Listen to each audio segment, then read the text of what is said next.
Picture, huh? Well, see if they show up. Oh, are we getting I'm pictures? sure they're showing up, so, yeah. Where are my pictures? You guys look like you're in the Arts Commission in Anchorage or something. Well, I could take my coat off. Okay, shall we begin? Calling to order the City of Ojai Arts Commission regular meeting Thursday, January 17th, 2019.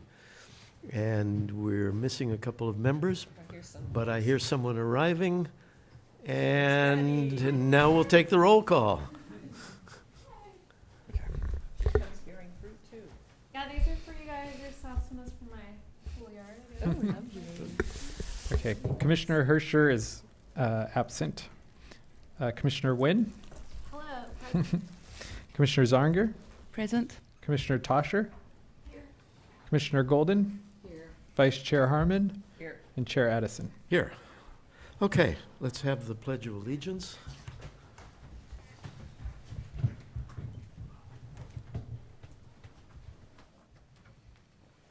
I pledge allegiance to the flag of the United States of America and to the republic for which it stands, one nation, indivisible, with liberty and justice for all. Okay, and we'll move on to public comment, and we have a member of the public who wishes to comment. Good evening, everybody. My name is Leonard Clafe. I live at 412 North Fulton Street, and I am here this evening as a member of the Board of Trustees of the Ojai Art Center. This year is our 80th anniversary. We are the oldest not-for-profit, non-governmental arts facility in the state of California. And last year was our best year in my memory, which goes back almost 30 years.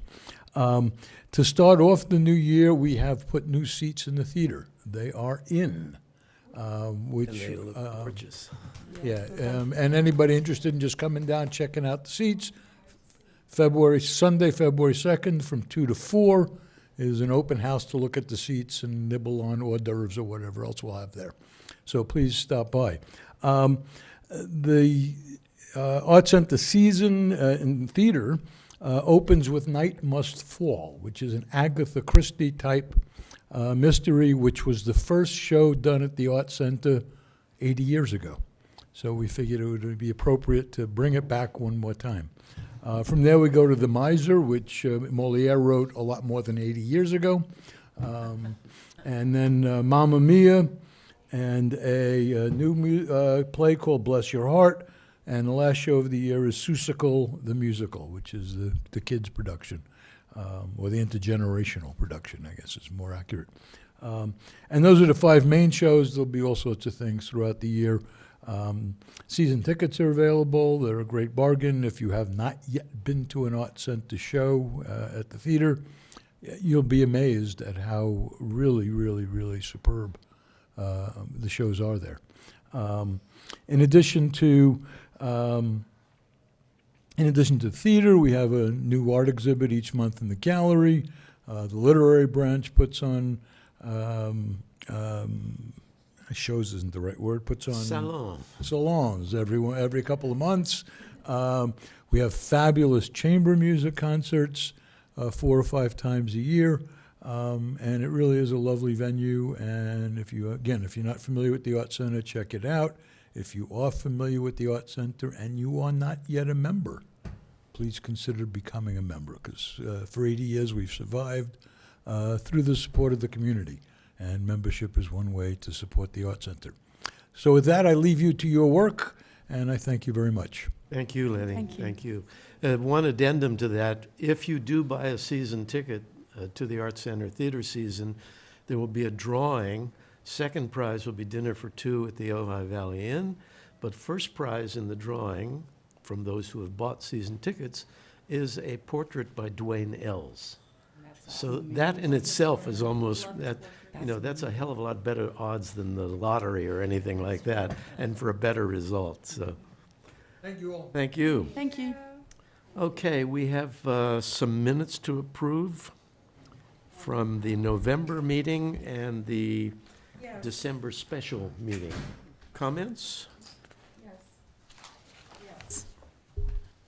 Oh, Ms. Golden. This is the Thursday, November 15th set of minutes, and Uh-huh. under number 4, item A, where it says information related to the Vegan Cafe soft opening, that was Sane Living. It should say Sane Living. The Vegan Cafe hadn't had a soft opening, but Sane Living did. Okay. And under H, in the second page, page 2 of 4, down at the bottom, my recollection is that we voted to give the money that had been appropriated for the Education Committee for the tour project, but it's not reflected here. So did I remember getting so excited that that happened. So I sent you, I know, I saw your email about that. I sent you an email back, but it was right before Because I asked this. James to check. Yeah, I did check it. You got very excited when Betty was added to the commission, or to the committee. Is that what I got excited about? We were talking about the brochure Yeah, committee. yeah. And so Betty had offered to be part, and you got excited about that. But we'd started to talk about the budget, and it was when we were setting up the board, and we pivoted to the board. So we never actually. We never actually made it formal? Yeah. Okay. Yeah. Because I've told the ad hoc committee that we have this $2,000 budget, Yeah. so. Well, we'll work on that today, but that's part of the, that's one of the things to discuss today. Anything else on the minutes? Anything else? Okay. I actually did have a correction, though. When I was looking for that, I had stepped out of the room and I missed that we actually, on item M, subject public art tours, which is on page 3, Mm-hmm. Page I had 3. missed the discussion, so what I would propose putting in there, and I can give a copy of this to everybody, is the commission discussed and agreed to develop an ad hoc committee to develop a public art tour, and noted that an education committee member could potentially be added. That was the actual That's discussion. fine. Would you say that last part again?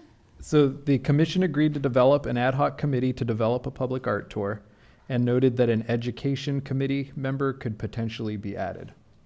Oh, Okay, so that's, I have one note. It's on the November 15 meeting on item I, and it references the PR representative, the show for Tom Hardcastle, and it's written as Newcastle. Oh, yes. So this is Newcastle? thank you. must have been drinking Good beer catch. at the time. Okay. Thank you. Motion to approve the minutes from someone, please? I move to approve. I second. Okay, any further discussion? All in favor? Aye. Aye. Opposed? Okay, minutes are approved. Okay, let's go forward then. Does that count the January too, yeah? Both of No, them? we need to now go forward to the January, or the December special meeting, rather. Oh, I mean, yeah. Any Today's corrections to that about the Ojai Valley Inn project? And Sane. I'm sorry? Isn't the Sane in there also? No? That's just the, It was just the end. No, it's just the, just the Ojai Valley Inn. Took like 6 minutes. oh, right, that's right. Motion to approve Sorry. that, please? I make a motion that we approve the minutes from December 12th. I second. Any further discussion? All in favor? Aye. Opposed? Thank you. Okay. So now we can go on to the election of officers. This is an annual drill that we go through. There are 2 officers, chair and chair pro tem. So open for nominations. For chair, let's start with that. Aye. I nominate Michael Addison for chair. Okay, I accept. Okay, any further nominations? Okay, all in favor? Aye. Opposed? Should that be a roll call vote? It's Okay. unanimous. All right. Vice chair. Well, I would like to nominate Marcy Tosher for vice chair. Okay. I would like to nominate Linda Harmon for vice chair. Well, I think first we have to get a second and see whether Marcy has That's a true. second. Is there a second for Marcy? I would second Marcy. Okay. And I nominate Linda Harmon. Is there a second for Linda? I second Linda Harmon. Okay, then we have the opportunity now to vote. Well, I think we should have discussion. Oh, we could do that, sure. Would either of the candidates like to make a statement? I'm still getting to know Linda, so I'd love to hear from you. Well, I'll make a statement if the candidates don't want to. I think she suggested that Linda say something, so let me have. Linda, you want to say something? I'd just say that I'm fine to serve again. I think Michael and I work well together. I don't know how long I've been doing this. I've been on the commission for over 10 years now, so, but that would be about it. I don't know what Okay. else to say. Marcy, do you have anything you want to say? I would like the opportunity to work with Michael. I know that I could learn a lot from him, and I have long-range plans to remain on the commission, so maybe at some point I could sit in that seat, hopefully someday, and I will have been mentored by a wonderful leader. You're very flattering. Okay, any further discussion? Yes, I just want to say that I think it's important that whoever is the vice chair is willing to become the chair down the road. And Linda has expressed that she does not want to do that. So I think that it's important that we have somebody who is willing to do that. And Marcy just said she's willing to do that. So Linda has been wonderful. This is not a vote against Linda at all. It's just a vote for the future. Because I know Michael and I think that we're going to live forever. Oh, and no. Be here forever. Oh, no. But eventually, you know, and someone is going to have to take this leadership up, and it should be somebody in training who's willing to do that. So that's the only reason that I'm suggesting that we might want to look at someone who's willing to take the chair role. Unless, of course, Linda, you change your mind. That's a good point. Okay, well, I would like to say that I work very easily and effectively with Linda, but I suspect the same thing would be true with Marcy. Beyond that, I don't know what to say. I find myself in the invidious position of probably having to abstain because I think highly of both of you. And I nominated Linda because we have worked together so well, and I would like to continue that, to be frank, with all due respect. So Could we have co-president pro tems? we could do that, I suppose, sure.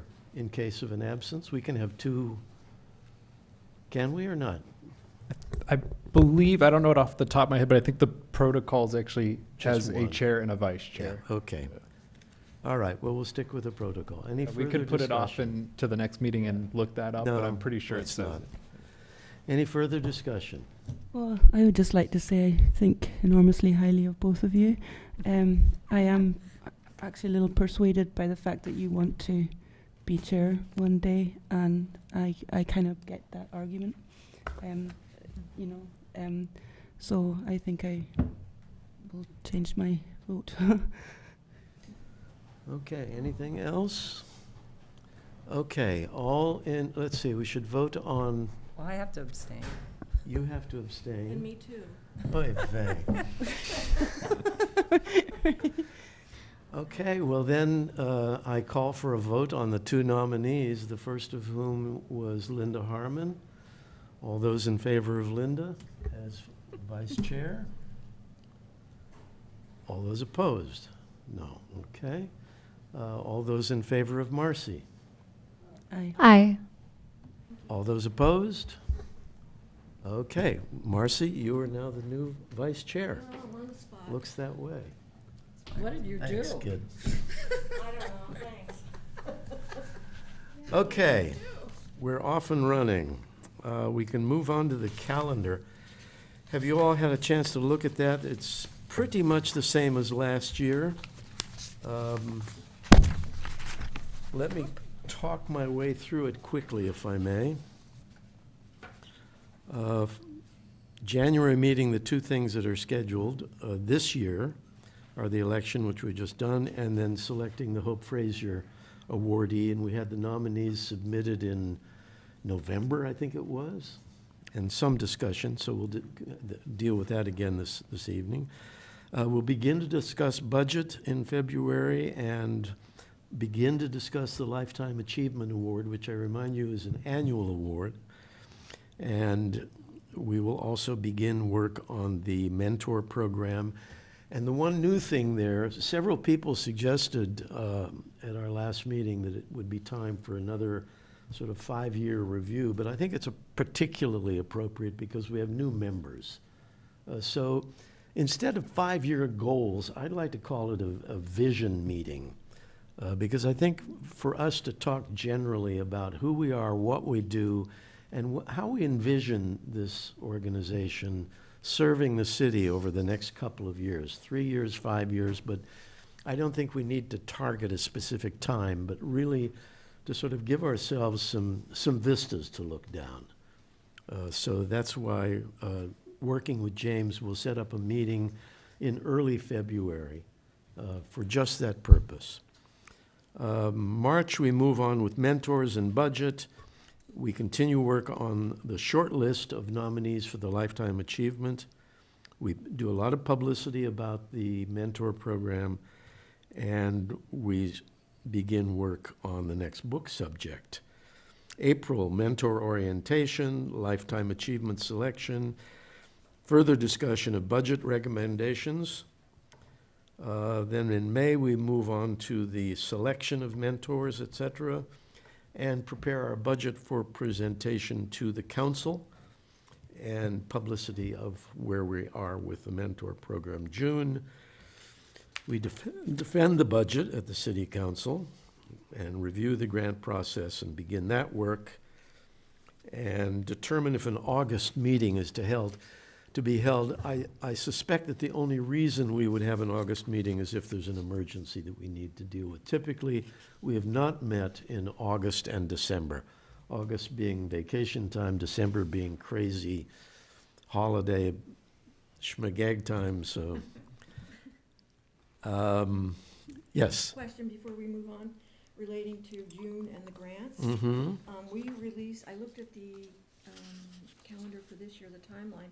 We don't release those applications until July. Oh, okay. So, I mean, we could talk about what we're going to do and all of that, but. But move the technically, release until the July. Release will be July. Yeah, So the release grant applications. And publicize it in July. yeah.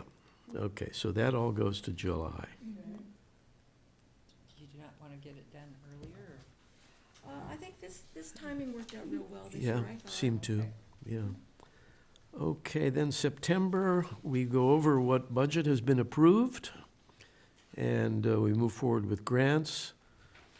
Awards, Hope Fraser, maybe. And the reminder here is that the Hope Fraser is really a rarely offered award.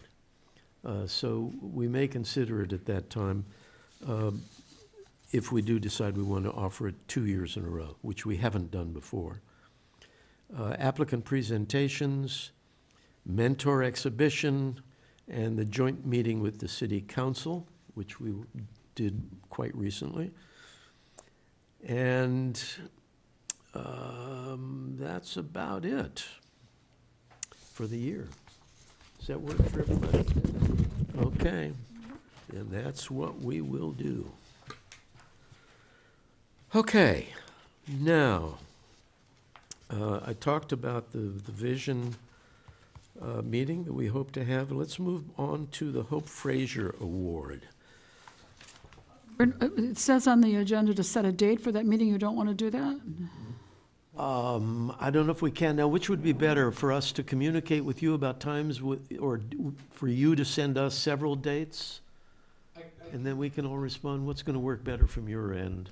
I can send out a, I forgot what the name is, but there's a calendaring Yeah. thing where everybody goes in and puts what time works on certain days. We can send out one of those. Let's do that instead of trying to thrash it out. Because it says under February, vision meeting all, so I'm just trying to figure out how that fits in the February calendar. Yeah. Yeah, it says vision meeting all, so is the intention to have it in February? Yeah, Oh, yeah, okay. yeah, early But February. not during our meeting? You No, don't wanna- no, a You want special to meeting. separate it out like we did Separ- that time that? yeah, Exactly. Okay, Exactly. all right. Yeah. And we can do it at City Hall, because when we did it before, for some reason, we did it off campus. I don't know why we did that. Yeah, Yeah, assuming it's available, we should be able to do it here. Yeah, either here or in the conference room would be even better. Okay. Oh, yeah. That would be ideal if we could do it there. Yeah, I'll coordinate with you. 'cause Yeah, there's a okay. couple- All right, but we are looking for February, Yeah, early February. early February. Well, within the first 10 days, let's say. Okay. Okay?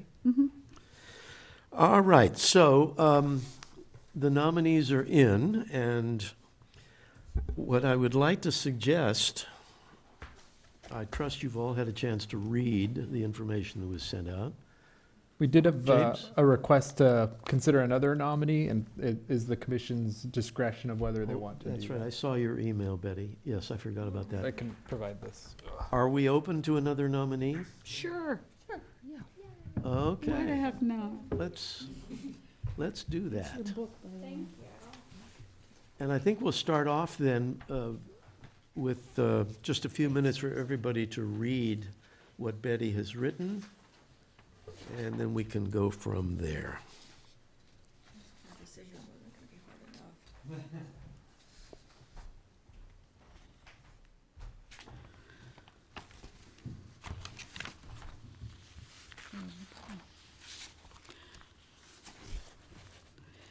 Well, do you want us to just start with comments, or? I want everybody to have a few minutes to read Oh, okay, we're first. supposed to review? All right. Yeah. Sorry, didn't get that. Didn't hear that.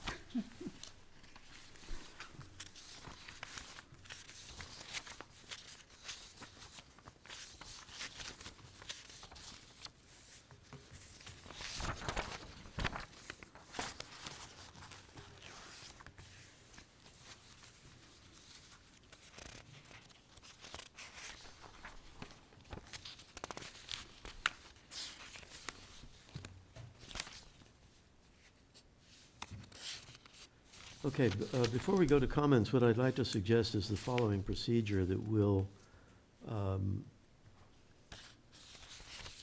go through them one by one and call for a vote on each one. And each of us will have 2 votes, okay? So you get a first choice and a second choice on the first round. Hear me out. So you'll each have 2 votes. James will keep a tally of how many of the candidates get the most votes. That way there'll be a total, let's see, there are 6 of us here tonight? So there'll be a total of 12 votes. And then the 2 candidates with the most votes would be the 2 that we would then vote on for a final decision. Does that work for everyone? But before we vote, we can have an Oh, opportunity we're to going to talk talk about. first, Okay, all of right. course, yes. Okay, let's go down the line. Marcy, why don't you start off? What comments do you want to make about any or all of the candidates? Well, I have a question for you, Betty, Yeah. about Rob. Yeah. How long has he lived in Ojai? He grew up in Ojai. Yeah. He grew up. in Yeah, Ojai. his family's lived here probably for 4 generations. So he's lived here his entire life? Yeah. I've never even heard of him. I'm ashamed to say, but I haven't. He's kind of an unsung hero. That's why I kind of wanted to Mhm. present him. We're not hip enough, I guess.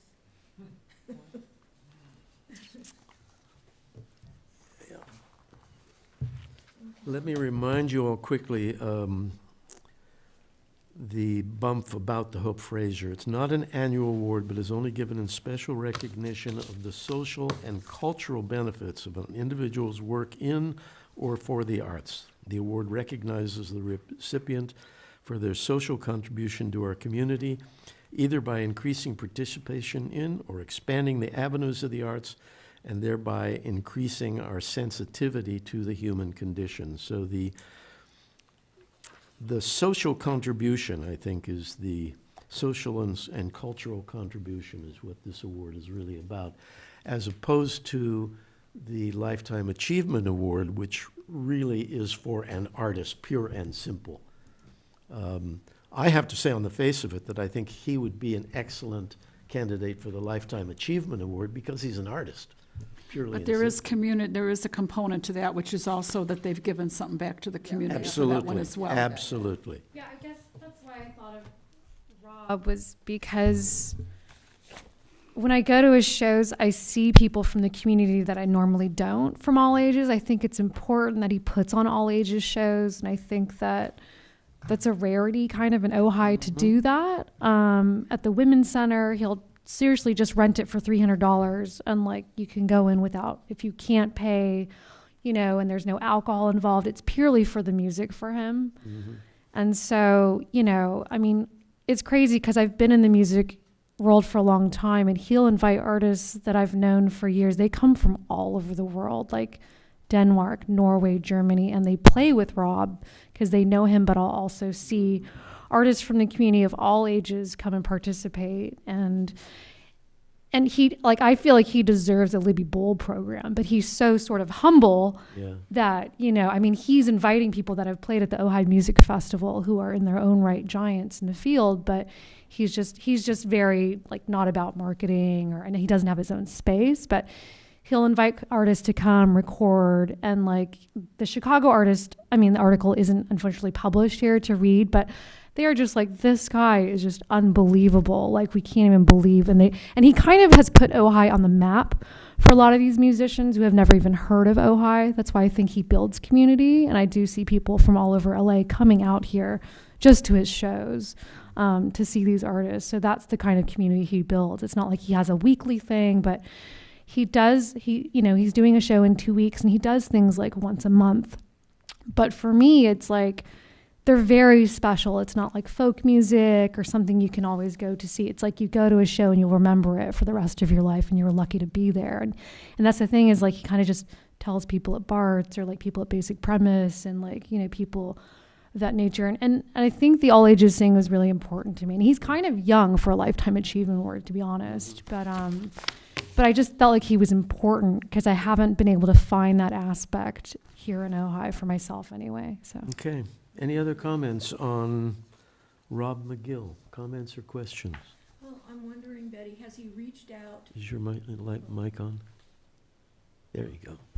Has he reached out to the community in other ways other than, you know, having these intimate concerts once in a while, in terms of involving, you know, getting into the schools and teaching kids, or has he done anything like that? I think he's just a little too shy to do that. So that would be something he could work on. But I guess in my mind, his community is like kids of all ages, but it doesn't have to be in a formal situation like that. Yeah. But it's a good Any question. other comments or questions? Okay, let's move on to Nigel Chisholm. We're not gonna go and each talk about Well, all of them. We're gonna go with a person at a talk back and time. forth, so Okay. let's just move from nominee to nominee and, Oh, that's gonna discuss, make it so okay. hard to do what I wanna say. well, why? What is it you want to Because say? I'm talking about the whole group, my Say it take on now. the whole group. Say Okay, it may I? now, All right. absolutely. So 3 nominees rose to the top for me, and that was Nigel Chisholm and Brian Bemmel, the two, and then Julia and Smitty. And the reason they rose to the top is because if you look at their bios, all 3 of them have given so much back to the Ojai community. Those of you that know what Nigel does at the Vine and beyond know the incredible contribution he's made to this community, and it's all listed here. Brian Bemmel, he's been doing this storytelling festival forever, and we've not given him recognition. He comes up to the top for the Hope Fraser Award every time, for year after year after year. And I don't know if we can do this, but I would love to give 2 awards. I'd love to see 2 people get it, because these 2 people just come to the top. And Julia and Smitty, what they do for this community, I mean, it's 2 pages long when you look at the things they've done for seniors, to bring seniors out, to go over to the Gables and do performances at the Gables and get the seniors rocking and rolling. I mean, the free concerts they do over on Rice Road, it's just amazing what they do. Those 3, to me, really rise to the top of this. And again, I just want to kind of put out there, is it possible to give out more than 1 award? I don't think it would be advisable, I really don't. I think it to some degree diminishes the You the think? value of the award. I really do, yeah, I think Yeah, it's, could it's be. better if it's just I one guess person. when I read, we're going into Nigel next, right? So Nigel Chisholm. Yeah, mhm. Like I guess when I read his thing about the Vine, I guess it struck to me more as a lifetime achievement award because of like how much time, or is that a different? But he's not an artist. Oh, okay, artist, okay, yeah. gotcha. Okay. So that's He's a just hosting it. significant difference, yeah. Thank you. Although, just for clarification, that the Lifetime Achievement has been given to supporters of the arts. Joan Kemper got that award, and so did John. Yes, Acevedo, when he ran Ojai Creates. So that award doesn't have to go just to a pure artist, and there are very definite criteria. There are 4 criteria for that award. And these folks, we all felt should get something, but the Hope Fraser seemed to be the right way to go for them. Sometimes because of age. Okay, any other comments on Nigel? Let's focus back in on Nigel. Any other comments on Nigel? I incredible. think Nigel's terrific. I think everything he's done for the town in all sorts of ways, in terms of fundraisers, in terms of providing venue for young musicians, which nobody really was doing. That was him. That was actually a joint project with Nigel and Julian Smitty. They kind of run that together. Yeah. And and it's he does an awful lot, and I would like to thumbs up. Yeah, raising money for the homeless shelter. I mean, Yeah. he's just incredible. Yeah. and That's the strong. biggest problem we have, you see, is that we have terrific We have candidates for terrific this. people, and I think we should do this maybe more than one year in a row, Maybe because we have should do such it great every year. people. Absolutely. to I think get we need to this. be really clear about the difference between this and the Lifetime Achievement Award, though. I think that's really important. I mean, the Lifetime Achievement Award has typically been for people who are, let us say, of more mature years. For Yes. just, it says lifetime achievement Yes. after all, you know? Yes, it's a culmination. Yeah, whereas the Hope Fraser Award could be for someone who's just done remarkable things for the past 10 years. And Right, it could be someone who's 30 years old. right. So I think we need to differentiate clearly between those two, and also that it isn't absolutely crucial that they be an artist in either case, because it's their contribution to the arts that's the important thing in both Right. cases. Right, here. Yeah. Well, I This is toughy. comment about Yeah, that? please. I just think it's so impressive when you read about Nigel, and his fingers have touched everything, a wide variety of things. He's touched so many people from all different kinds of, people involved in different, who have different interests, and they all relate to Nigel. I think Nigel is like, he's an institution. I think he's kind of like a It's an institution, I love it. spiritual, I don't know. Well, he's a nexus. There's no question Yeah, about that. I mean, yeah. he's at the center of Right, a lot things of that he things. draws into play, everything from poetry to the young performers, fundraising for the film festival, fundraising after disasters, et cetera, et cetera. Right. Just calling the community together to have dialogue. But, it doesn't say this on here, or if it does, I'm missing it. But also, he's now performing at the Art Center Oh, in yeah. plays, and he's this, Yeah, He's a yeah, he's an actor stitch. in his own right. Yeah. Yes, he has performed locally. yes, I think he was in a certain Including play in by a Macbeth, certain yes. someone over there. Right. And this is supposed to be involving the arts, though, right? Yes. Yeah. He Yes. recently had a salon at the Vine, and he's gonna have it monthly for, what's her name? Nomi Prince. Lomi. Yes. Yeah. it was wonderful. I went. For It's women for and- women, and yeah, it was wonderful. really? Can you define salon when you say it's like a variety show or an open mic? The Or? round table at the A Algonquin. salon is a discussion. It's a gathering together of people to discuss a topic. He's so added to the cultural life of the city. It's amazing what he's done. Does anyone know if he's going to be back at the Jester does anybody know the answer to that? No, don't know. Okay, let's move on. River Savageau, or Savageau, I think she pronounces it, doesn't she? Savageau. Savageau? You want me to do her? Yeah, if you would, please. Kick I that brought off. Lisa in because she's been involved for so many years I mean, for over 30 years. And you can read what I researched on her. Probably not many of you remember, but Illusions Children's Theater was huge in this town for years and years and years. It went into the schools, it worked with the music festival, they put on a skit about the Chumash, they went into all the classrooms, and the lady that founded it, her daughter started Ojai Raptor Center, and Lisa was involved in costuming and the organization of the theater and fundraising. And then when that disbanded, she has started the Mandala downtown, and has been doing that every year since. She was the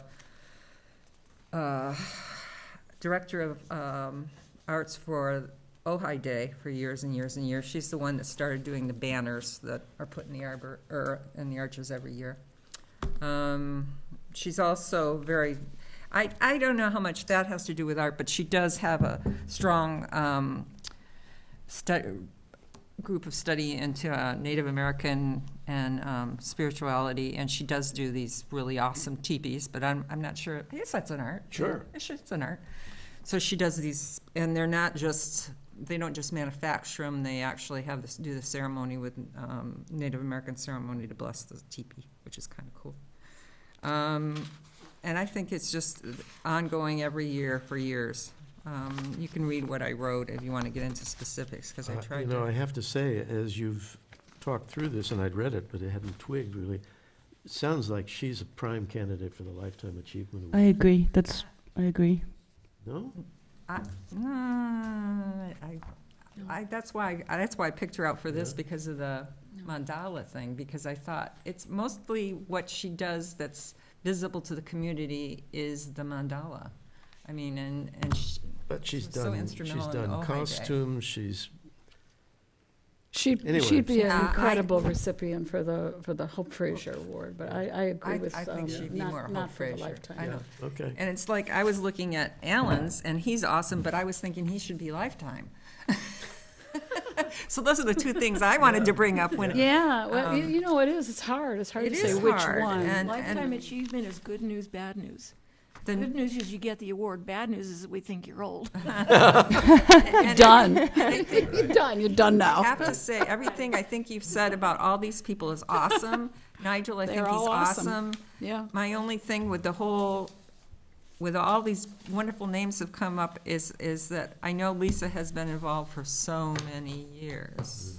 That she's a member of the business community, and she's just a creative spirit. I forgot to mention the Mardi Gras. I don't know how I Yeah. can forget that, because she helped stage that for years and years and years too. So, and that was begun as a nonprofit for, oh gosh, I can't remember her name. I'm getting old. It was started for a lady in town that a lot of people knew and thought a lot of, that had cancer. And they started doing the Mardi Gras as a fundraiser for Support, her. yeah. Yeah, and it's grown, and they do it every year now, and it's been over 30 years that they've been doing that, I think. So that would be my plug for his longevity. Good But plug. Okay, not that all Well- these people aren't great, because they're Yeah, all great. absolutely. They all Yeah. are. They're all great. the one person we haven't spoken about Ellen Thorne. is Brian, well, Brian. Ray Powers. Yeah, and also Ellen Thornhill, no one has talked about. Alan was mentioned, Yeah, I did Ray Powers, and, you can read for yourself. I think with Ray, the reason I wanted to nominate him is because of, it's very similar to the rest of these. It's like the unsung hero that has given so much to the community. I don't think we have an event at Libby Park that Ray hasn't helped out pulling off in one way or another. I mean, Doogie is another one. He's someone else we ought to have on this list, Doogie, for all the stuff that he does in Unsung Hero. So So are we supposed to? I would keep him on the list, but even though I'm the one that nominated him, I just feel that Nigel and Brian and some of these others, to me, Okay, Are the any ones to think other about. comments? who did Alan Thornhill? I didn't do Alan Thornhill, but I We just want- mentioned it, but we haven't really talked through what his Maybe contribution Brent, is. maybe. Yeah, I think um, Gail she did, yeah. yeah. Okay. Because you know, it's interesting what Linda said, Alan Thornhill for Lifetime, and I'm thinking that maybe you're right, that he I should go in that think pile. That would That's be what I my thought. immediately thought. You know, looking at he's that. Put he's him an on that list. astounding musician. Yeah. Yeah. I'd just like to talk a little bit about Yeah. Julianne Smitty. They're They- awesome. there isn't Powerhouse. anything I think that happens in town that they don't show up for if they Mhm. possibly can, and usually, and Smitty's one of those guys that anybody can call on. Everybody knows he's got lighting equipment and stuff, and he'll come out for and the daftest of things, you know, with his equipment, and you just all right, yeah, okay, be there in 10 minutes. You know, he's very obliging, amazing citizens, really great citizens who love Ojai, and terrific artists who also the multi-generational thing. They have several choirs on the go Mhm. for oldies, for children, for they have disabled people in their choirs as well, and they just I dig them. I dig them a lot. Yeah. How old are they? Oh,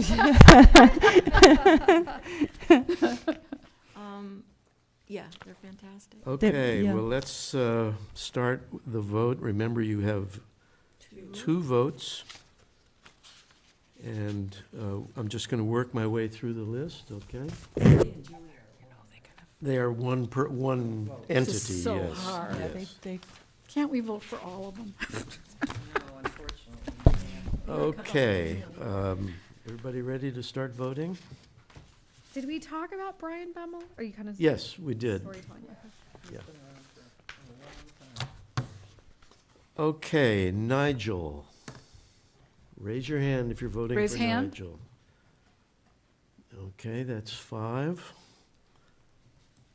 Rob? Rob, Rob McGill, Oh. musician. I'll give a new one. Okay, he gets 1.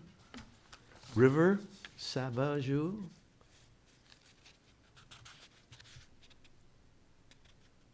Actually, can I change my vote Sure, from Rob? I wanted to save it for. You okay. get 2 votes. Yeah. You get 2. Yeah. So you want to cancel that Yes. vote? Okay. All right. So let's go back to Rob then. Any votes for Rob at all? No. Okay. River, We already did that. we did that, and there's 0 there. I voted for it. Oh, I'm sorry, 1. My mistake. Okay. Who's next? Alan Thornhill? Votes for Alan? No.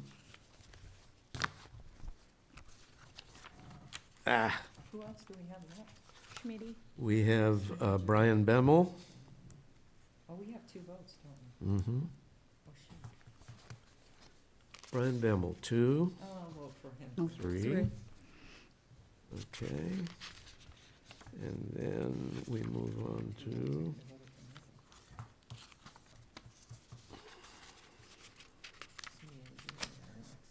Ray Powers and Smitty and Julia. 4. 4. Okay. So now it gets hard. It actually gets simple. Well, there's only one with 5, isn't there? There's Nigel has 5, and Smitty and Julia have 4. And we now have a second round of voting. But we vote 1 Or did for only everybody 1. vote? Yeah, because we all had our votes that first time We around. just vote Yeah. for But either now of you those. just get 1 vote. For okay? either of those. For either Nigel or Smitty and Okay. Julia. Fair enough? Yes. Okay. Nigel, The only one that's 5. again. Looks like he's got it. Yeah. Yes, I gotta start going to the vine. Okay. Drink. All All right. So I really do hope we go back to this next year, Yeah. because these people are so I think we deserving. probably think They should. said, yeah. There's I no think reason there's- for it to just be occasional. Yeah, Exactly. exactly. Yeah, we have a Well, lot Where did that of, come from? February was I don't know. With the lifetime achievement. That's right. I have a question. Are you going to maintain that list with the same people on it, or are you going to start from scratch? Start from scratch every time, yeah. But we'll keep these in reserve and start a file on potential nominees. Can we Great get a idea. motion to approve that Yes, selection? a motion to approve Nigel for the Hope Fraser. so Award. moved. Is there a second? Second. Moved and seconded. Any further discussion? All in favor? Aye. Opposed? No. Bingo. Okay. All right.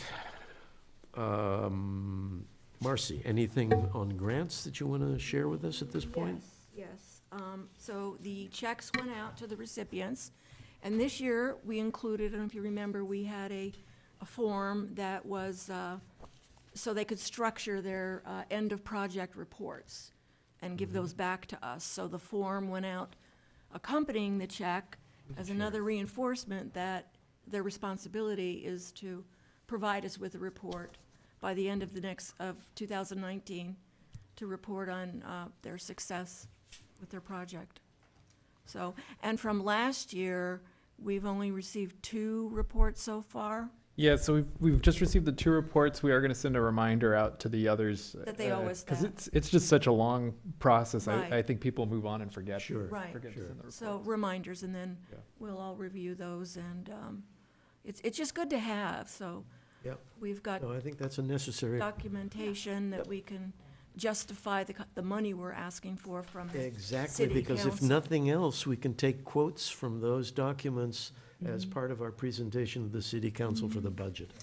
And that's really powerful, I think. And it's part of what they agree to do. Yeah, when they accept yeah, the yeah, grant. yeah, Right. yeah. Can I say something, Marcy? I've received the report, and I think it was very helpful, but not the check. So I don't know. You didn't get the check? No, I just got a letter. I think they're both sent Friday. Wasn't it Friday? We talked. So they're This not week's been a enclosed blur. in the same envelope? They're sent separately? I think they're in 2 separate checks because one's from finance, one's from city manager's office. Oh, I see. Yeah, so Okay, I just wanted to make sure because I got the report. Check not your the mail. check. Okay, I checked. I've been checking.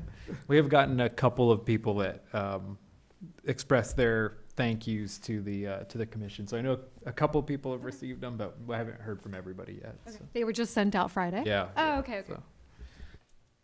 Okay, next is several public art things. A report from the Public Art Committee on Public Art Committee Yes, projects we have first. something very exciting to show you. This is an archive quality box, by the way, that was given to us. This is the project that Roger Conrad has completed, stage 1, and it's complete. We have 2 flash drives. One I will take possession of, and the other one goes to city and can be gotten for use by whoever is doing the website, because these photos definitely should be up on the website. The quality of this work and what Roger has done is absolutely phenomenal. We're going to leave it, so after the meeting, if you want to come up and take a better picture and see what you got for the money, because he makes the art look so phenomenal. That's great. This is Early Bird Shopper. Take a look at this. This is all on archival paper. These plastic forms are archival quality, the boxes, so this is all protected for the future. Now, all of these projects are projects that are owned by the city. All the arcade projects are a result of that development. So there's Early Bird Shopper, and he gives us the back as well as the front. So it also becomes, how do you maintain what were the original colors like? This is the Matilaha fountain. Did Steve get a chance to see? Yeah. What did he say? Did it back knock some his socks memories. off? Yeah, probably. Yeah, I said to James, be sure to show it to Steve McClary, because Steve was involved in some of this stuff. It's another close-up view of the poppy. Good work. This is yeah. Elliot the bear, actually makes Elliot look really good. We've got 3 different photos of that. He got his good side. Got his good side. These are the tiles the RTK tiles that are part of the arcade plaza. And we have a close-up of those as well. And again, like if something's damaged, we now have this. This is another view of that. You can see the close-ups here.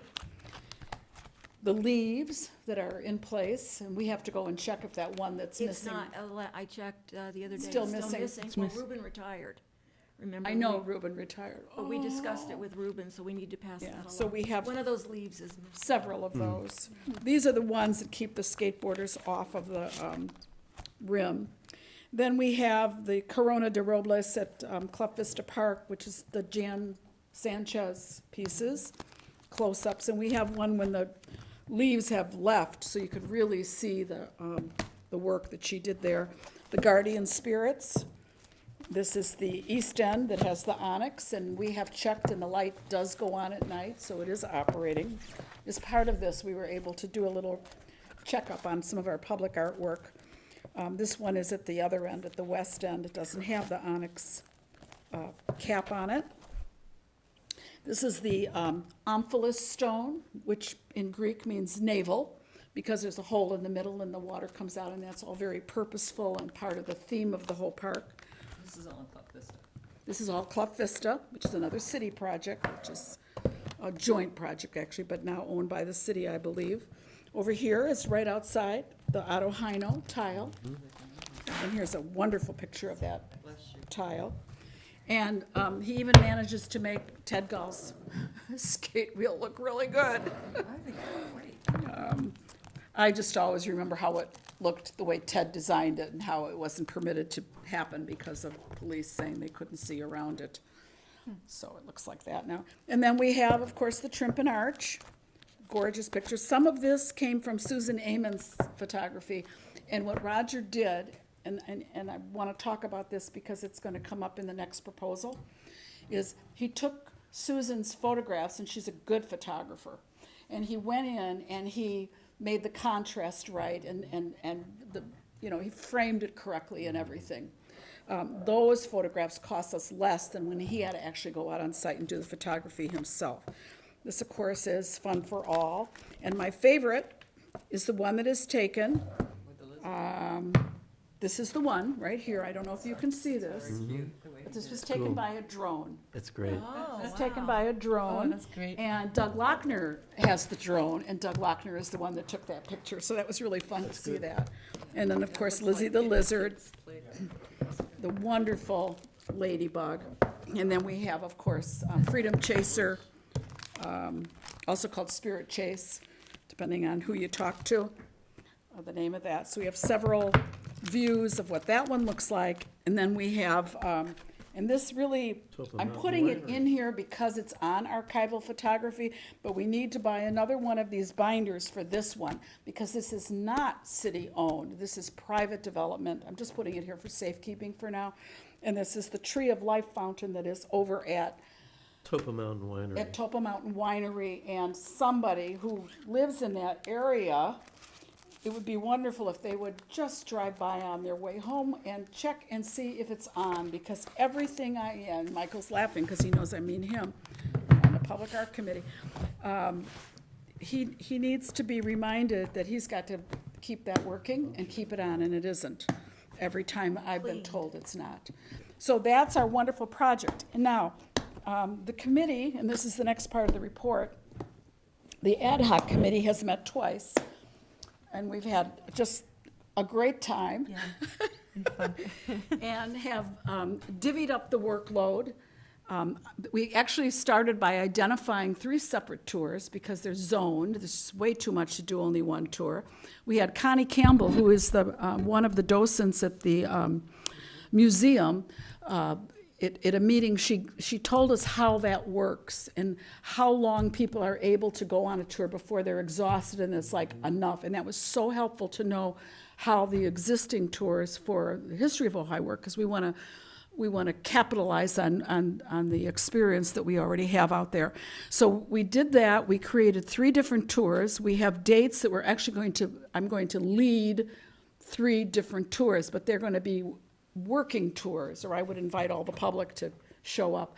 But not for this, because we're actually going to be making decisions as we do these tours. which of these pieces should be highlighted. We can't highlight them all. Which pieces are footnotes that while you're there, also notice da da da da da da da da da. So we now have a complete list of all the public art that's private and public. We have it divided into 3 separate tours. We have everybody on the ad hoc committee has been assigned to get backstories where they don't exist. So all that work has been done. It's just fabulous the way this committee is clicking along. And we do not have photographs, and I have a list now of all the photographs we do not have in a format that is really usable. They either exist on my iPhone or they exist in, and can I just show that to everybody, Betty? I've brought Betty her copy of this. Elise DePudiet, who's on the committee, gave a copy to all committee members of this book because it's just rich with stories about the public art. She can send the photographs from this book to Roger. Roger can do with this what he did with Susan Amen's photographs. He can tighten them up and make them archival quality. And he's willing to do that. I have to negotiate with him the price to do that because some take him longer than others. Some are, oh, this is really good, bum, bum, done. Others are, oh my God, it's going to take me quite a while to bring this up to snuff. But I did an estimate, and a pretty tight estimate, and I believe that we set aside $5,000 for the whole, to do all the photographs. And it can be done with what is left. The payout to Roger for this is 17-something for the amount of work that he did and the hours that he spent, because he had to go out on site, and sometimes he had to come back because lighting conditions changed. This next group, he won't be going out and taking any photographs. It'll all be just enhancement work. So even though there are like 35, and there's only one shot, we're here because there are pieces, we have several views. For this next set, one shot is all we need because it's not our responsibility to maintain. It's the private developer's responsibility. So my question is, do I need to come back with a proposal for this second phase of the 5,000, or since we approved the 5,000, can I just move forward with you and help you write the next contract for Roger, because Roger had a contract for this? It seems to me that we approved the project, so I see no reason to So I could just work backtrack. with James I at think this so, point? yeah. Does So that make sense to you? We had James? council approve the full 5,000, so we're good there. So we're good? The one thought for me is, I think we only approved at the Arts Commission level phase 1, so we should come back with phase 2. Okay. But we can do that at the Okay. next can do that. meeting. Let's do and- that at the next meeting. Yeah. That'll be on the agenda. And the nice thing about this is we figure, the committee figures, the ad hoc committee figures, that we'll be ready with this material at the end of the year. That it's going to take us that long, that we have to come back to you eventually, which is why I was asking the question about the $2,000, with a proposal for someone who can do the layout, just like someone did the layout for the book. And there are several people that I have in mind for that. So we have that expense.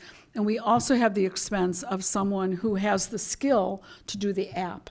And there is a member of the committee who has the skill to do the app. Now, she will give her time to do the research, but doing the app, to me, is something Right, that we code, pay yeah. somebody to do. We don't say, you doing that for us for free. So we'll be coming back with those proposals to all of you. Not right away. We're not like, killing ourselves here. But it's just been wonderful, this committee. Do you want to say anything? Sammy's on the committee. I just wanted to say that we had decided that as the historical tours do, they don't do it in the summer because it's too hot. Mm-hmm. Yeah. So Yeah. 3 months in the summer, Sure. we don't do it. So I think our timeline for this was to have this done in about a year, right? Right. Because, Yeah. Right, Mhm. and then we could start up new, and that was great to learn that from Connie, Yeah. that they don't go out in the heat of the summer. Also, they are suggesting that we don't go out on a Saturday, because that's their day, we're thinking of Sunday as being the docent-led tour day. And they're very excited about, when, on the museum though, right? Or Say it again? Are you going to base them out of the museum? or We, here? we don't know because the museum is closed on Sunday, so that's all kind of like discussion to have. In fact, because the museum is closed, we're wondering if we'll even be able to get in because we want to do the museum gates, both sets, and we also want to do the Sleeping Bear, Dennis Shives, and we want to do Condor and Youth. So it's like the museum is its own little thing. But we have to see whether or not the museum is going to be open. We have work to do. Couldn't you know. couldn't one of, you do the museum in the morning and the art in the afternoon on Saturday or something like that? I think it's too hot in the afternoon but we'll take that question back. That's a good question. I'll take that back, Linda, Yeah. and see what they say. Yeah, we also Maybe. sort of discussed having the tour end up at some, like the inn or maybe Topa, and maybe they would bung us a few bucks. A little sponsorship, yes? Yeah. Yes, we are going to ask Alex Kim at the inn that if we end the tour at the Pamela Grau, which is that Italian restaurant, would he give us $500 toward this project? And we're going to ask Vegan Cafe, because we have a tour that might end there, if they'd give us $500. If not, we're going to go talk to Mary Trudeau. If not, we're going to go talk. So we have choices. Raise your Each- sights, ask for 1,000. Yeah, 1,000. Ask for 1,000? Absolutely. 500 sounds cheap, Yeah. ask for 1,000, Yeah. absolutely. 1,000. Yeah, because They're bringing it's, all those people in there. it brings in the people, it puts their name out in front of the public. Well, and it's right public there in contribution. the Right. app. It would be on the app while you're Absolutely. there. That's right. Yeah. It's easily worth 1,000. It's easily worth Yeah. 1,000 in marketing. Really? That's just out of their Okay. marketing budget. All right, I thought they would just balk at that. No, no, All no, right, no. okay. All right, so that's our, that's the Okay, report well, on the tour committee. Good work, good work, good work, good Not done, work. not done. Hang on, you don't let's do that to me. What? Marcy, do you have anything with the Trimpen Arch Committee? The city, Randy Haney, Councilman Haney seems to be spearheading this, and I want to meet with him there, and you too, Michael, but we haven't set anything up yet because of the rain. He has to really be on top of his guys, so. Yeah. Let me just throw out there that the vendors that are, or the event organizers start now organizing their events. And part of what they do is they assign spots to vendors. So if this isn't done before that happens, there'll be pushback from vendors, from organizers, because they will have assigned vendors to spots that may no longer exist. But we're going to dry out here, and so Yeah, so just Make keep that that, meeting keep that in happen. mind, yeah. Yes. you're on standby, Michael. Yep. Yeah. All right, so I think that's it, the Conrad thing, the tour committee, There was one item, I know that there are pending incidental expenses for the public art oh, tour. is that not separated out somewhere? Is that in this one? It's on the public art tour materials, item G. So above 5,000? My understanding is, so the 5,000 is for all the photos, for the different various projects, but I also understand that there's some incidental expenses related to the brochure that need to be. Yes, so we had, one of the members went to Ojai Business Center and had a big map made up and laminated, so that what we did was we took and we marked where every single piece of art was. And that's how we were able to see these three distinct areas. And so James has the receipt for that. I've already paid her back in cash, but James has the receipt for that. So we would like, I don't know if this has to go as a formal vote or whatever, but we would like your permission to be able to spend like up to $100 on incidental expenses out of our budget, which I thought was this $2,000, but that's kind of, I don't know. The Well, We don't 2,000 have any money unless we have that money. The $2,000 is the Arts Ojai Education Committee budget. Yeah. So I'm so not we could, convinced that these expenses should come out of that, because this is a public art project. So it seems to me that it should come out of the public art budget. Out of the public art fund? Yeah, absolutely. it's completely up to. So Well, that- then, can we put an item on the agenda for next month to approve, and I'll come back with Absolutely. an amount Sure, that we think the project will Yeah, cost totally, yeah, and then we can yeah. approve that? Okay, yeah, all absolutely. right. Okay, can we move on to the mural ordinance now? I think that's next. You've all had this to look at, and I think we need to just step by step go through it and raise questions and comments, and then it will go back to the Public Art Committee, and that Public Art Committee will meet and drill through everything that we discuss, and then bring it back to us again, and we may have to go through that same process. Again, this is not, a matter of urgency. We want to get it done, obviously. But I want to be sure that we really do it in a way that is sensitive to both our desires and to our perception of what the community's response is going to be to the whole idea of murals. And I think we Right. really need to have our ducks in a row. So if this goes over several meetings, so be it. So be it. Okay? And I want to give a little preface, because I think it's really important that we're all on the same page about exactly what this ordinance is. And this is an ordinance that doesn't exist for people in town who own a building and they want to put a mural up on the side of the building. This is not an ordinance that has anything whatsoever to do with the public art ordinance. That's its own separate entity. There is this hole so that if Treasures of Ojai, that has that whole huge long wall, let's say that they want to take down the mural, which is in disrepair, Sadly and put up a faded, new yeah. one. There's two schools of thought on it, which James and I have talked about. And one school of thought is there's no ordinance that forbids it, so they can do it. The other school of thought is there's no ordinance, so they can't do it. Now, in the past, the way the city has run it has been there is no ordinance, they can't do it. Our new CDD developed guy says there's no ordinance, so there's nothing forbidding them to do it. So if somebody wants to do a mural and they go ahead and do it, there's no oversight. So this ordinance is meant to provide oversight by the Arts Commission so that any time a private, not a private developer, but a private business owner applies to do a mural, there'd be some kind of oversight. People just couldn't slap up anything they wanted. So I think it's really important to keep that in mind, that this is not about public art projects that we do out of the Public Art Fund. It is not about a mural that might be a choice from a private developer. All that is covered under the Public Art Ordinance and would be covered by a request for proposal where we could pull from this if it happened to be a mural, and specify certain things from here that would fit that project.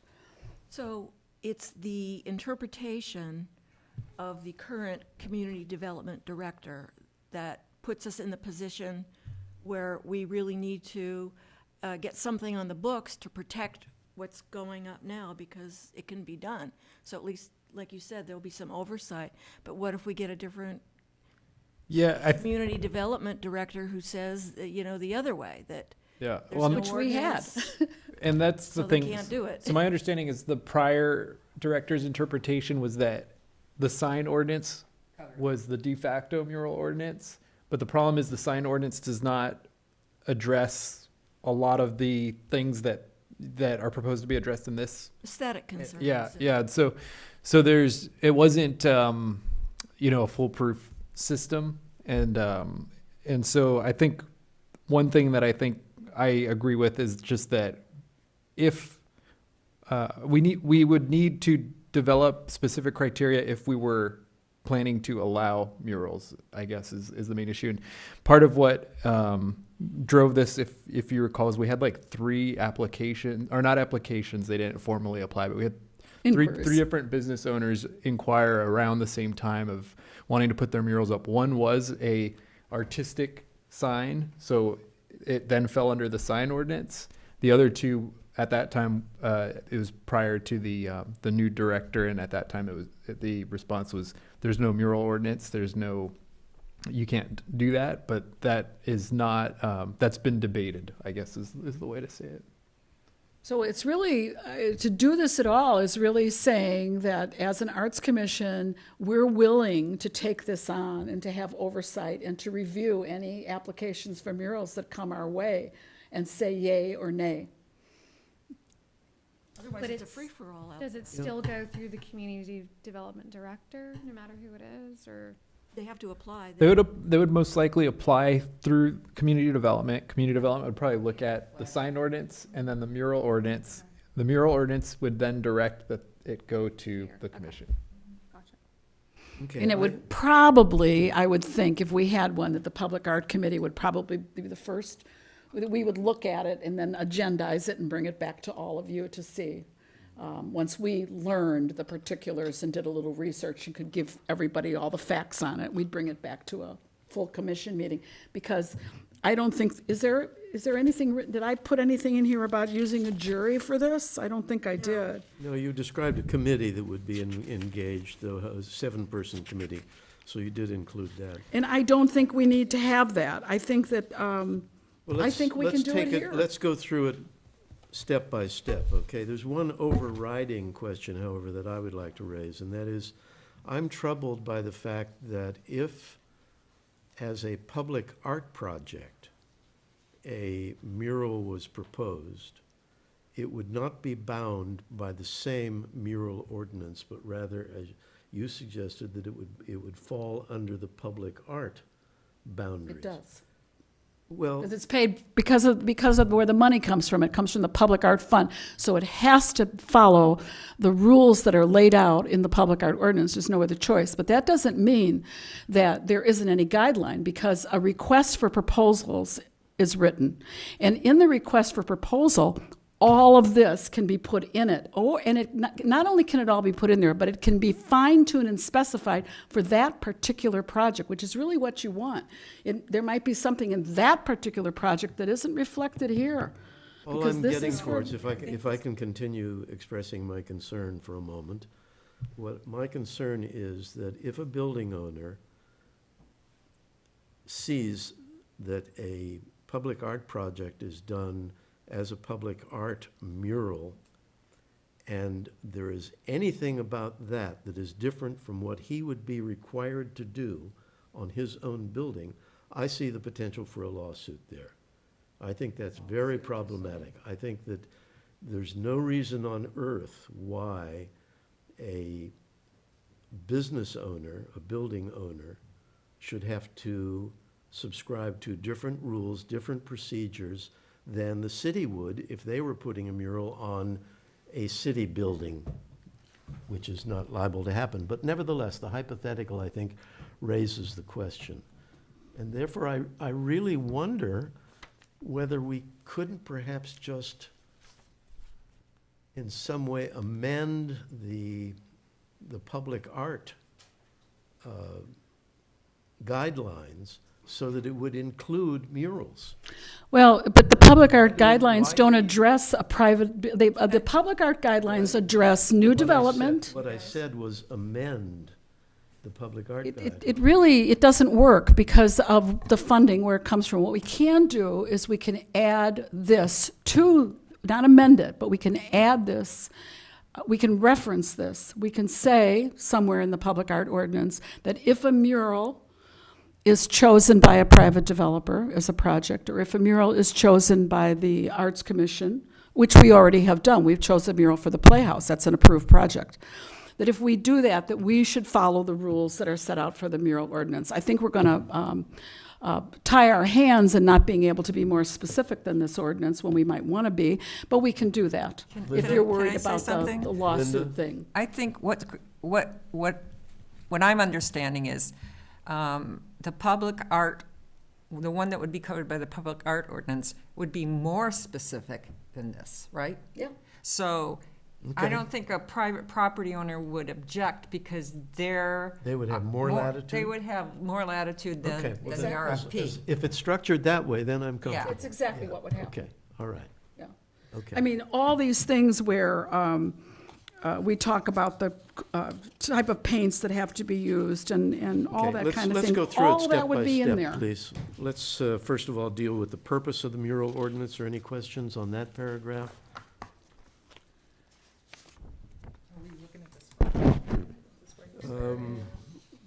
The, Oh, down here? right there. Okay. This is at the bottom of the first page of the 6 pages is the rough draft that begins the purpose. And is this paragraph clear, or is it vague when it says that relate to the history and culture? Is that clear enough? Does that satisfy everybody? And also, what do we mean by downtown Ojai? Oh, that's a great question. But wasn't there a? Question. It's defined on page Yeah. 2, yeah. Yeah, I think it. Well, it speaks of the Oh, corridor. the downtown corridor, yeah. Yeah, but what is the downtown Yeah, corridor? what is it? Yeah, that's a great Would question. that, for example, include the Rainbow Bridge building? That's Mm-hmm. not in the corridor per se. If you think of Ojai Avenue being the corridors, I think most people would. So when the city talks about, I know in Illinois it's called the CBD, the Central Business District, but it's something different in California. What do you guys call it? I was thinking like the commercial zone. This is called the commercial zone here, and it's much more than Ojai Avenue. It would be Signal Street. It would be, there's a whole, it has a different designation. Why do we But I need- agree with Michael, it should be it should be Why specified do we here. need to limit it at all? Why don't we just say, In Ojai. improve the aesthetics of Ojai and eliminate the word Ojai, then downtown? it should be City of Ojai, so we don't get Yeah, confused city of with that. Ojai, yeah, Well, sure. that should be eliminated from the first part of Aesthetics of City of Ojai. murals Yeah. in downtown Ojai. Just the word downtown should be removed. Yeah. from the whole Yeah. thing. Yeah, murals To in the take out city of downtown? Ojai. Take out downtown and put in, Are intended to further. Okay. What Got about it. private residences? Yeah, that's what I don't understand Oh. about this thing is if someone decides to put a, like how, In LA, they had some kind yeah, of. Betty, go ahead. well, sorry, separate to that, I guess, before that, let me just ask, what if a residence or a business just wants to put up a work of art that has nothing to do with the culture of Ojai, but is just a beautiful piece of art? Like, I That's don't a see very that good at all in the language. It just says culture and history. You mean a beautiful mural?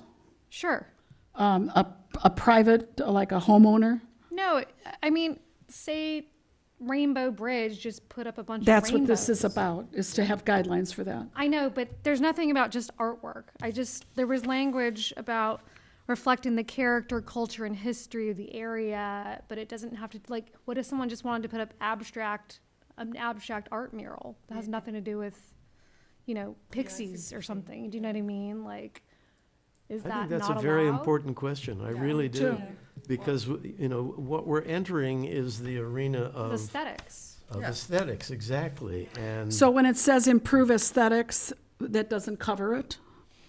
Create attractive No, places because to I think work? improving aesthetics just means you're adding color to the city, but when you're actually talking about content of the mural, you're talking about, a mural reflecting the character and history of a neighborhood. Like, that's a different thing. Like, we don't need is that a Diego Rivera, labor union mural? Yeah, because I don't read it that way. I read it that Well, that's how a I'm comma, it does this, it can do this, it can do this. So it's meant to foster public spaces that relate. It's meant to improve the aesthetics of the city, which is wide open in my mind. Right, but why does their mural even have to further the goal of the public? What if someone just really into this artist and they open a coffee shop and they ask their friend who's an artist to be like, can you put up this cool piece of work? Well, they'd have to come if we pass this, or if city council Right, but passes the this. language isn't in there to just say a piece of art. It just says the history and culture. Or how would you related put to it in there? How would you want to put it in there? I would just say murals in downtown Ojai. murals in the city of Ojai. Yeah, in the city of Ojai, I have to think about it, but, Well, what if it said by not only fostering public spaces, but also improving aesthetics? It's not confined to. improving aesthetics is very subjective, it's like if someone wants to put up a gory piece of artwork, they might think it's improving because they like a certain aesthetic, but I'm just saying, the language is very subjective, but the content is relating to the history and culture of Ojai is what I'm questioning. Yeah. So why don't we just remove that part then? Yeah. That History and sections culture? that relate to the history and culture of Ojai. Okay, read how it would read. So that would be murals in the city of Ojai are intended to further the goals of the city's public art programme by fostering public spaces in a positive way to improve the aesthetics of Ojai, of create attractive places to work, blah, blah, blah. But just excise that. To improve, Like that. gotcha. Because that does suggest a Yes. confinement of. Makes sense. Okay, Yeah, and then got it it. doesn't narrow it down to murals that only have cultural, historic significance, which I think is what Betty's saying, right? Yes. Right, Okay. and what if they, you know, if their intention isn't to further the goals of the city's public art program, what if it's just to draw attraction to their business? You know, I mean, Yeah. I remember having a business and no one noticing it and was like, hey, I'd like. Well, the to see it." sign ordinance doesn't allow someone to put a sign up that actually advertises what the business is. Oh, it's Right, in no, the I sign just meant like, ordinance. you know, so when I So- had a shop near the old hip vegan, there was this big white wall, which is now Ojai Pub. And instead I wanted to like have my friend come down from Bolinas and draw his like sea anemone. Didn't have to say a sign or anything, but it was just a mural. But it has nothing to do with Ojai. It has nothing to do with city's art public program. But the public art program is that your friend would do that thing on there. That's what it means. That would become a piece of public art. Okay, so the goals. That the of public the art program city's public is to art do program exactly is what you're to talking foster the about. city. Yeah. Okay, well, I just think sometimes their intentions are just to attract business, Sure. you know? So Of it's course. not You can really do about both. fostering I the think city. it But can the show reason, good but the mural reason, both. the reason for the ordinance is what's being discussed Of here. course, I just meant So the it- language in there is a Yeah, little but bit. I If th- I I was a think business Sammy's- owner and read that, I'd be kind of confused. Yeah. Are we But the comf- goals of the program are to have people come and put a mural on the side. That is our goal. Right, okay. Are we comfortable with the rewording that Sammy I suggested? think it's much Sure. better, yeah. Okay, great. Let's move on to the next item. Top of the page, 2 of 6, artwork in the public arena requires standards and guidelines as interaction with the public artwork cannot be avoided. Could we change that instead of Where, for the reason in that? action with a public, say it again, Michael? Require standards and guidelines as interaction with a public artwork cannot be Instead of for the avoided. reason? Yeah, it's Okay. just cleaner. Okay, And thus got it. should reflect community standards and appropriateness for the audience. And thus should reflect? Yeah. Okay, got it. Now, I want to be sure I have it because I've got it on my computer Yeah. to put it all in there. so what happens when someone comes in and they have discovered that in the, let's say, mid-19th century, there was a horrific incident where Chumash were driven from their land and some Native Americans were slaughtered, as I believe has actually happened, right? Sure. And if they proposed a mural that graphically represented that, and people complained about blood and guts on the side of the mural. Well, it would come here. What would we do? Because what would our response be? Is really These are what the I think the guidelines, question is. How would we Ex- respond? Exactly. What are, in this, Appropriateness for the audience. There's always going to be subjective debate about whether something is appropriate for the audience. Now, Maudette Fink wrote that sentence when she worked on a mural ordinance, when she was on the commission. I just lifted that right from what she had written. And it also, I found similar sentences to that because I also looked up several mural ordinances from other cities, and that was in all of them. When things kept being repeated, I put them in here. fair enough, it rang bells for me of potential problems, but maybe that's just the price you pay. Do you for think the way entering. it's worded leaves the door open for that? I think it leaves the door open for debate, certainly. Yeah, if someone comes, Would be the 7 of us debating. yeah, but it could become a major public issue. I'm not saying it's a bad thing, I'm just saying that that's one of the things we need to consider as we're trying to sort out how we want to frame a mural ordinance that at one and the same time represents who we think or what we think this city is, at the same time leaves it open for artistic expression so that we're not entering into the arena where we would end up saying, well, that's not appropriate, and so we disapprove it. And that then smacks of censorship. Yeah. So that, and that's an issue that I think Linda and I are particularly sensitive to, and James too, and we'll talk about that later this evening. It's all, Susan It's an used to issue. say that public art is always controversial. It's just, it's controversial. Yeah? Wasn't one of the guardian spirits, they took the top stone off because somebody thought it was phallic? Yeah. Yeah. What was the discussion around that? How did that come to the commission? Did that? Vandalism, or was that removed It was removed because, by the city? There were complaints. yeah. So what was the discussion then? Was there a debate? So this was like. Was it before your time? Christine? I don't think we know. I remember it being. Say again what it was? I remember that coming up, but I do not remember it actually happening, being removed. I remember Do you people remember when? complaining that they think it's phallic, but I don't think anything was ever done about it. No, I think that the top stone is removed from that. The capstone is removed on the first guardian when you come into town, on the westmost guardian spirit. Yeah. According to Greg Grant, and I was here, but not on the commission at the time, but I was very involved in what was going on at Club Vista. According to Greg Grant, and according to Ruben, I talked to Ruben before he retired, there is no capstone stored anywhere.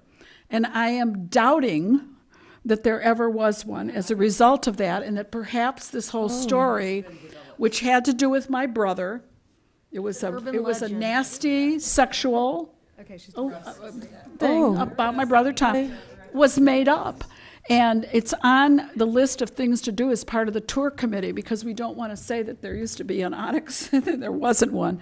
And I'm in contact with Kathy Clough, and I'm going to find out if there ever. Okay. So we don't know if there ever really was one. That's interesting. Because I've then. talked to That's Greg really Grant, kind and of- I talked to Ruben since you and I Okay, talked. let's move on, okay? plot I think thickens. we've discussed this one enough. Let's move on to the scope of the mural ordinance, and again, do We want to change that to the city of Ojai. to the ordinance applies to murals in the city of Ojai, right? And just let it go at that. Okay. Downtown corridor, maybe you should just. Don't be- even, all Commercial it needs to corridor. say is this ordinance applies to murals in the city of Ojai, period. That's all Yeah, you and need. we all know the city limits. I mean, yeah, Yeah, So it That's ends right easy. here. sure. Are we leaving that other part in there? This for now? which other part? The second paragraph? This up here? Yeah, we are. I mean, we've discussed it, and I think we all agree that it could lead to problems, but we'll deal with the problem, or the art commission, whoever's involved then, will deal with it. I think, as Christine points out, it's language that apparently is used in a number of ordinances. Also, So, the it's city fine. attorney's going to have to go through Yes, this. exactly.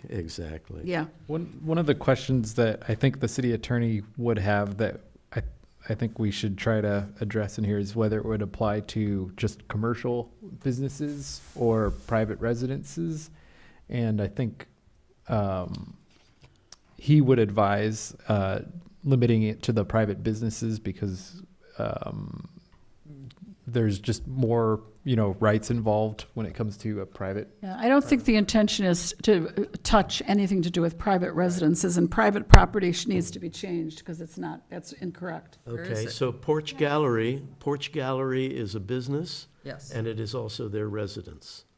So what would the fallout be from that? A VMU property. Yeah, we'd have to Yeah. define it by the zone, which would be commercial or VMU. Yeah.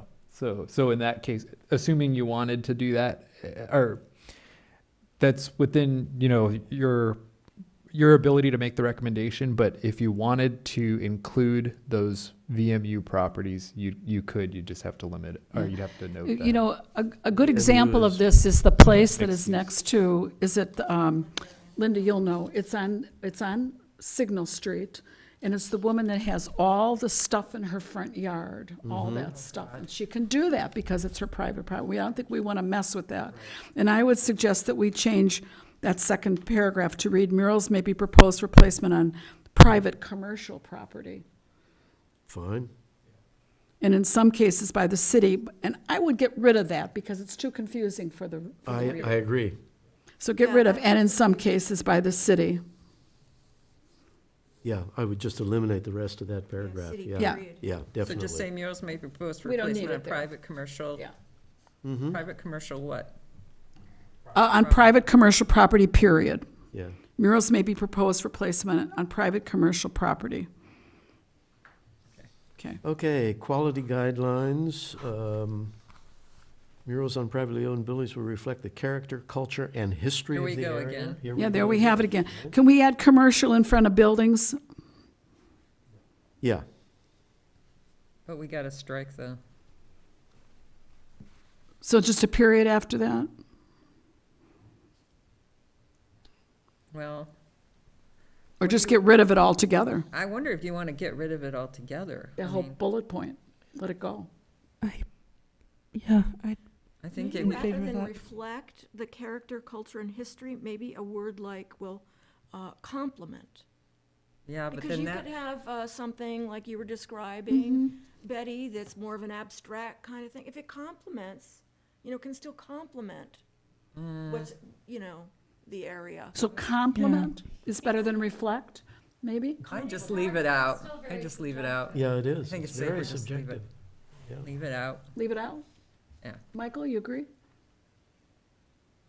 It's hard because we have to all vote on it, right, to approve it. Is there any? Actually, city council is the one who approves it. We're doing this, it's going to go to the, does it go to You city council and then the misunderstood her. attorney? You misunderstood her Oh, question. I did. Like, who is, like, is there a judgment for aesthetic, I guess, is the hardest part of this, right? Like, Yeah. is it ugly? Yeah. You Mhm. know, is it not high quality? What does that mean if they adhere to the paint standards, or, you know what I mean? So Mhm. it's like, I feel like it's our job to approve Maybe we that should go the before other this- way and say it detracts, so as long as it doesn't detract. Like somebody could put like, glow-in-the-dark neon colors, that are I like that, totally not Marcy. appropriate Should not and detract. detracts from everything around it, detracts from Ojai. Well, You know what I the mean? next one, the next sentence, theme, appropriate thematic and other relationships to the surrounding environment. Would that cover it and just leave off the other? Well, before you go to that one, Linda, can I take what Marcy said and see how you would react to saying murals on privately owned commercial buildings shall not detract from help? Yeah, I No, don't shall know. not detract from the character, culture, and For the history of the. vibe, for the feeling of the neighborhood, The character of the neighborhood? But do we have to say that in this? Yeah, I don't think we do. Well, I this, think that this would be something actually for us gives to the decide. seven of us, if that's who Gives us ends an up out. being the jury, it gives us guidelines. It gives us an out. Maybe we should use words like, hedge words like ideally, Or preferably. but we need an I out. feel like it's not like, it's like a locked ordinance if we say preferably. Yeah. Rural won't detract.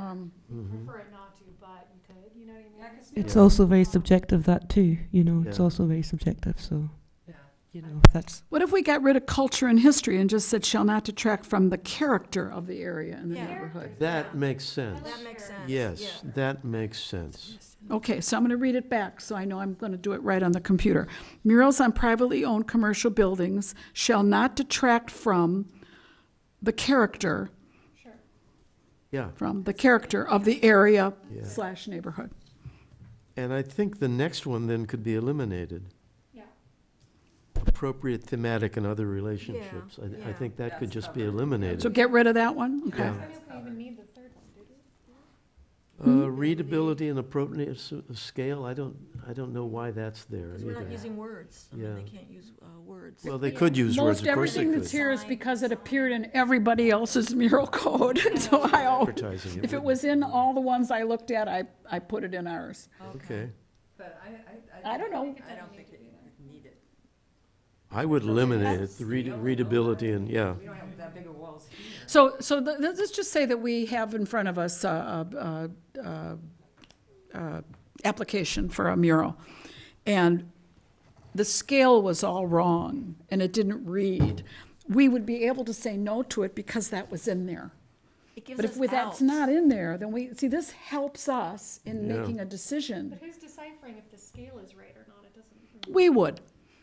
Yeah, but on what basis? I mean, But keep in mind, if we don't do this, there's nothing in place, they could do whatever they want. Right. Well, that's why we have, that it can't detract from the character and it can't be signage. I think those two things give us. You I think they that would do. cover readability? I Okay. do too. All right. I'm just trying to figure out why it was in everybody We're else's. judging the character of the mural. kind of in a way.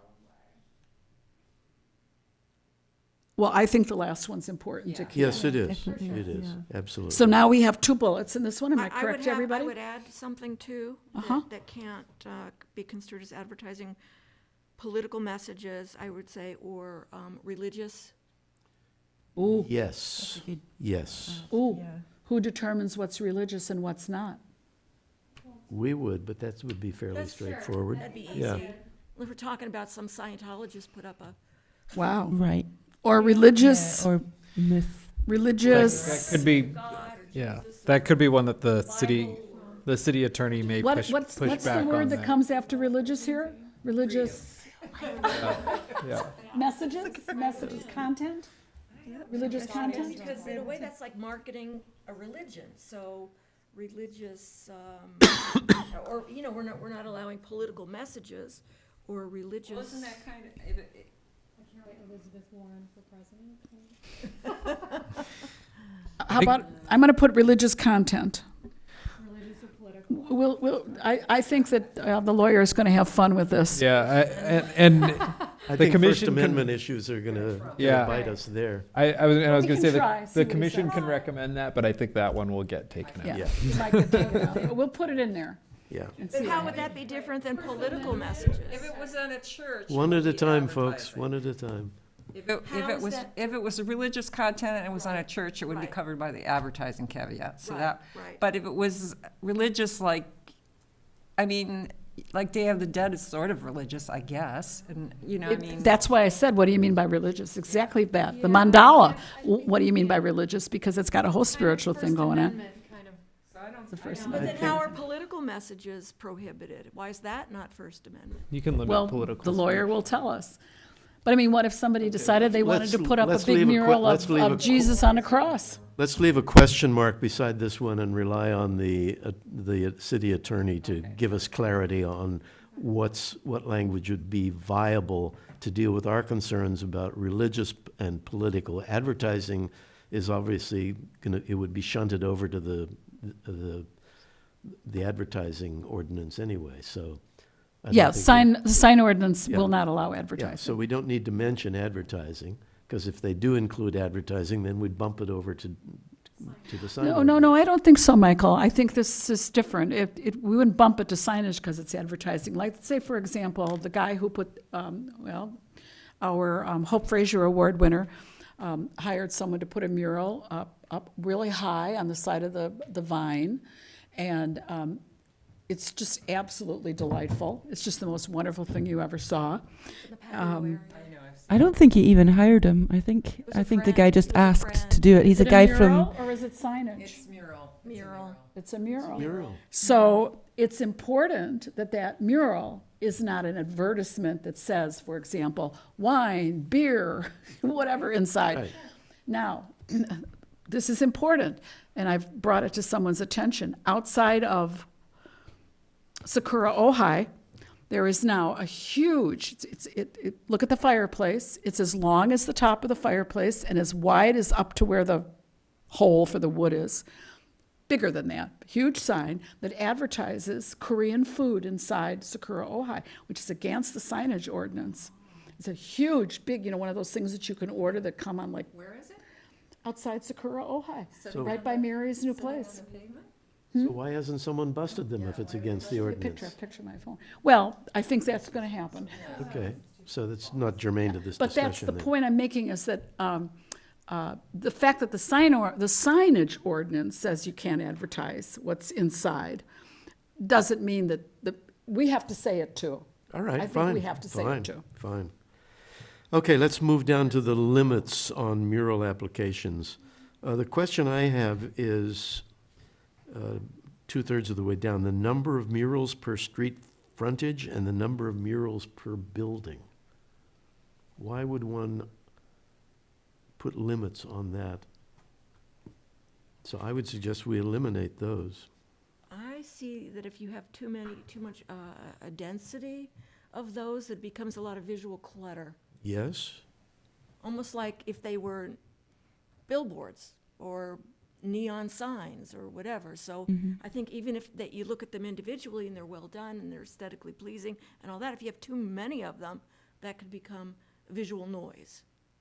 I think Gail, who's not there, she's already kind of, when we discussed this primarily, she was made that point as well. She had quite strong feelings about clutter and you know, Okay, yeah. good. So yeah. Okay, that makes sense. Yeah, what number Yeah. should we put on this? How many you figure murals that per Yeah. street frontage? I'm from San Francisco, and like mural culture is beautiful there, and I really enjoy it. And it actually, like, there's one alley that was a total crackhead alley that now, because of murals, has totally turned around. And so when you walk through the Mission, the more murals, the merrier, actually. And when I see that Ghirardelli one in Ventura, when I enter Main Street, I actually feel like it's great. You know, there's a part of history there. So for me, it's like, it depends on the mural. If we do this well, it's actually really beautiful and not clutter. You know, it's more color, it's vibrancy. So I think that's cool that people want murals here, because I used to, when I moved here, I was like, why isn't there any color here? So I think we also have to keep in mind the architecture. You know, it's not like we have a bunch of boxes, well, especially, you know, the arcade and all that. We got beautiful architecture, and I don't think we want to detract from that. I have mixed feelings because I don't think you can set a number, an abstract number. I mean, you have to look at the project. So I understand why you put that in there, but how are you gonna tell?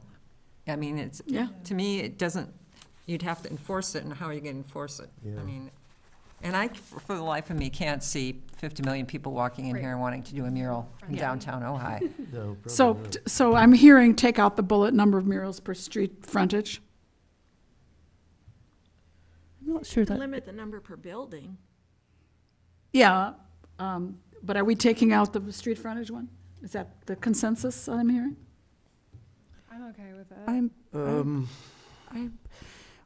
Steve, I so would the take all point that is, I back. mean, if they're I'd take it all beautiful, out. What's the balance? Yeah, they're beautiful. if they're beautiful, yeah, sure. And if it is, you know, lifting, but then that is another judgment, and then that's It's also saying first come, first serve. Oh, that person did one, now you can't. Right. Yeah. There could be a mad Right. rush. So take that one out.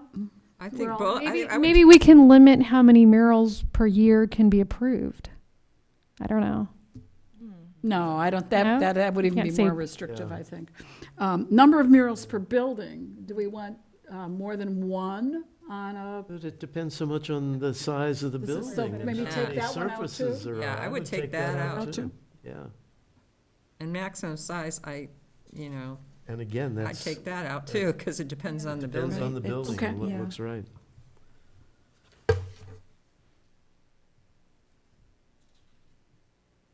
And I would get rid of the last bullet because it's really not applicable to this ordinance. Just get it out Yeah. of there. That really is that was on our mind because we were working with Colette on the covenant for the Okay, theater.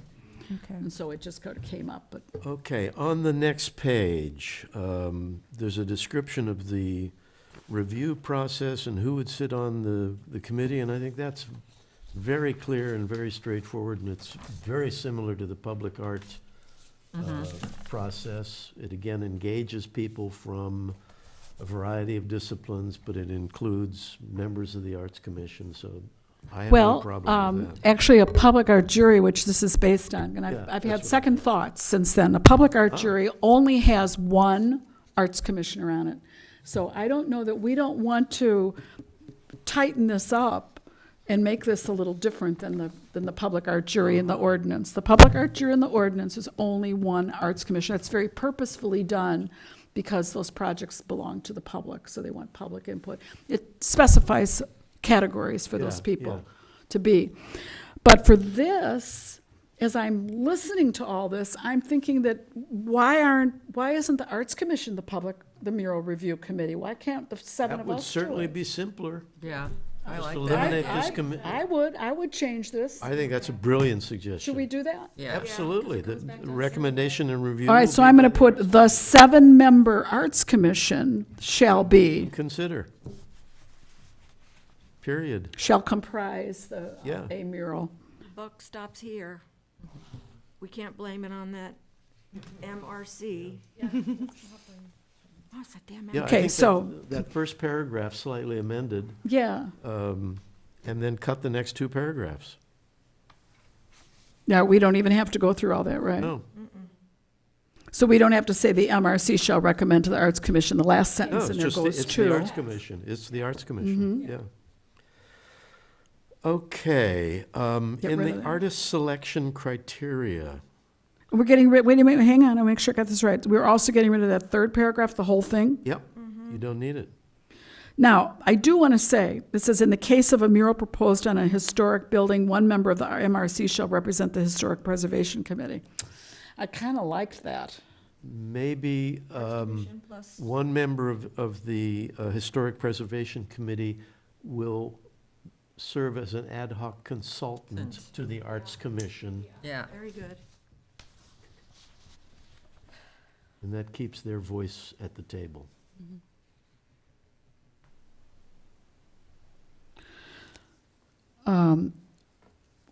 One member of the Historic, Preservation Committee Plus, will Of the will serve Historic. as an ad hoc consultant to the Arts Commission. shall serve Shall, yes.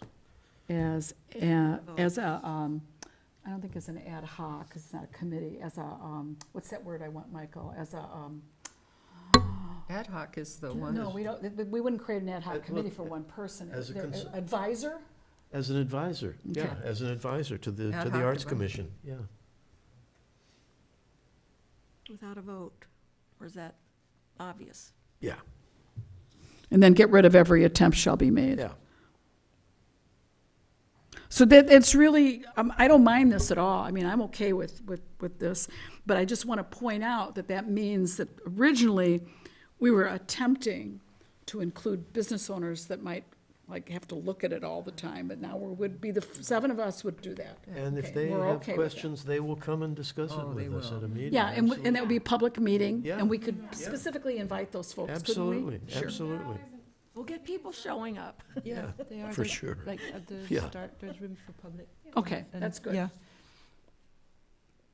And then get rid of exemption. Yeah. Okay, in the criteria section,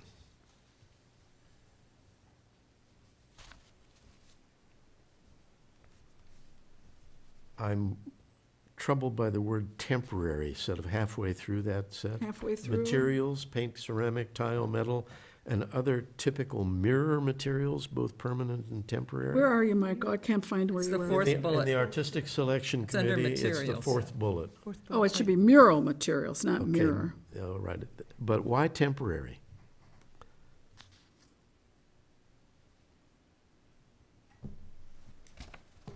I mean, don't we want the murals to be installed and to be there, or do we want murals that will be designed to deteriorate? That doesn't make sense to I me. don't know why that's there.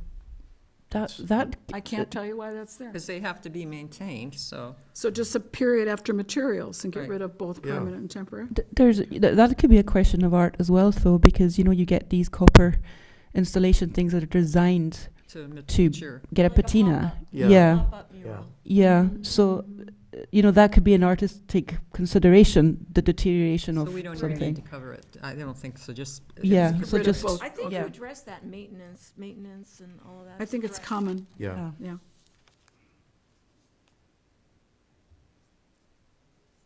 okay, shall we move on to aesthetic considerations?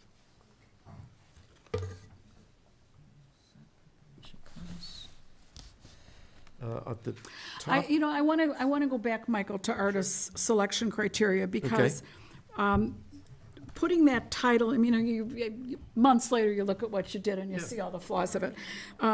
Artists, that shouldn't be headed as artist selection criteria because we're not selecting the artist.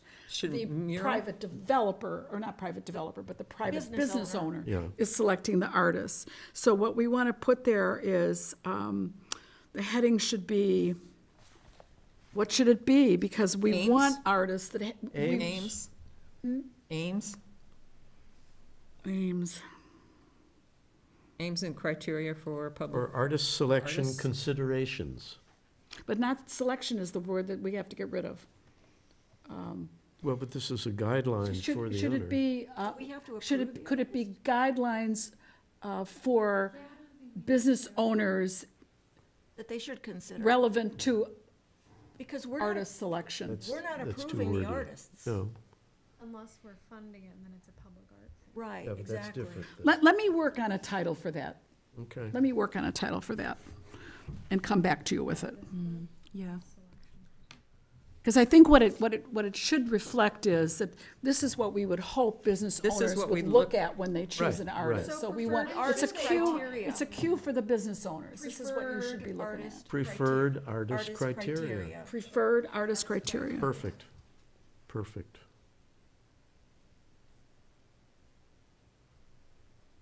Do we want to have a sentence in here to the effect of, that when they submit, this, we haven't done this, and I think that it needs to be done before this goes any further, and I'll work on it, but there should be a list of what the business owner brings to the Arts Commission that includes an artist's resume, Oh, like. yeah, yeah. Yeah. Like a packet, like you And I did. don't think that's in here, is it?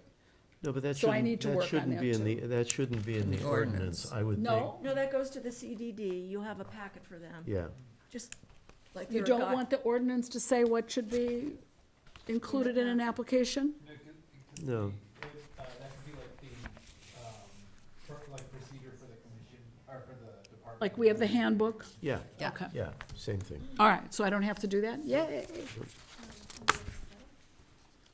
Okay, We're on, Preferred artist criteria, got it. yeah, so I think next is at that. the top of page 4 of 6.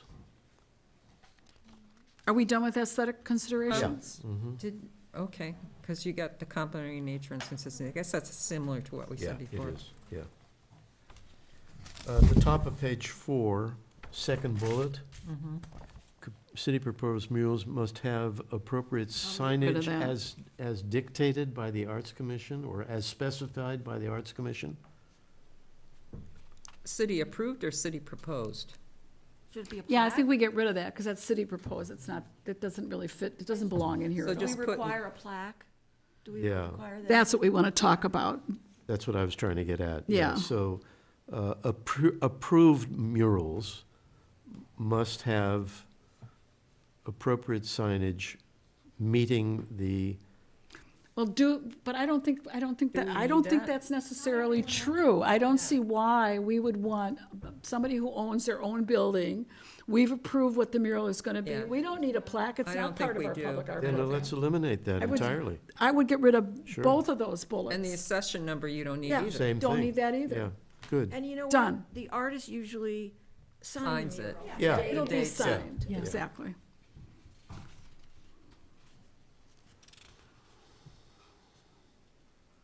Now, funding sort for the project is really not our concern. It's a private business owner does it, Right. Yeah, so get rid of that. Do they, I have a question about that, though. Mm-hmm. I know when you're building something, you have like a, what do they call it?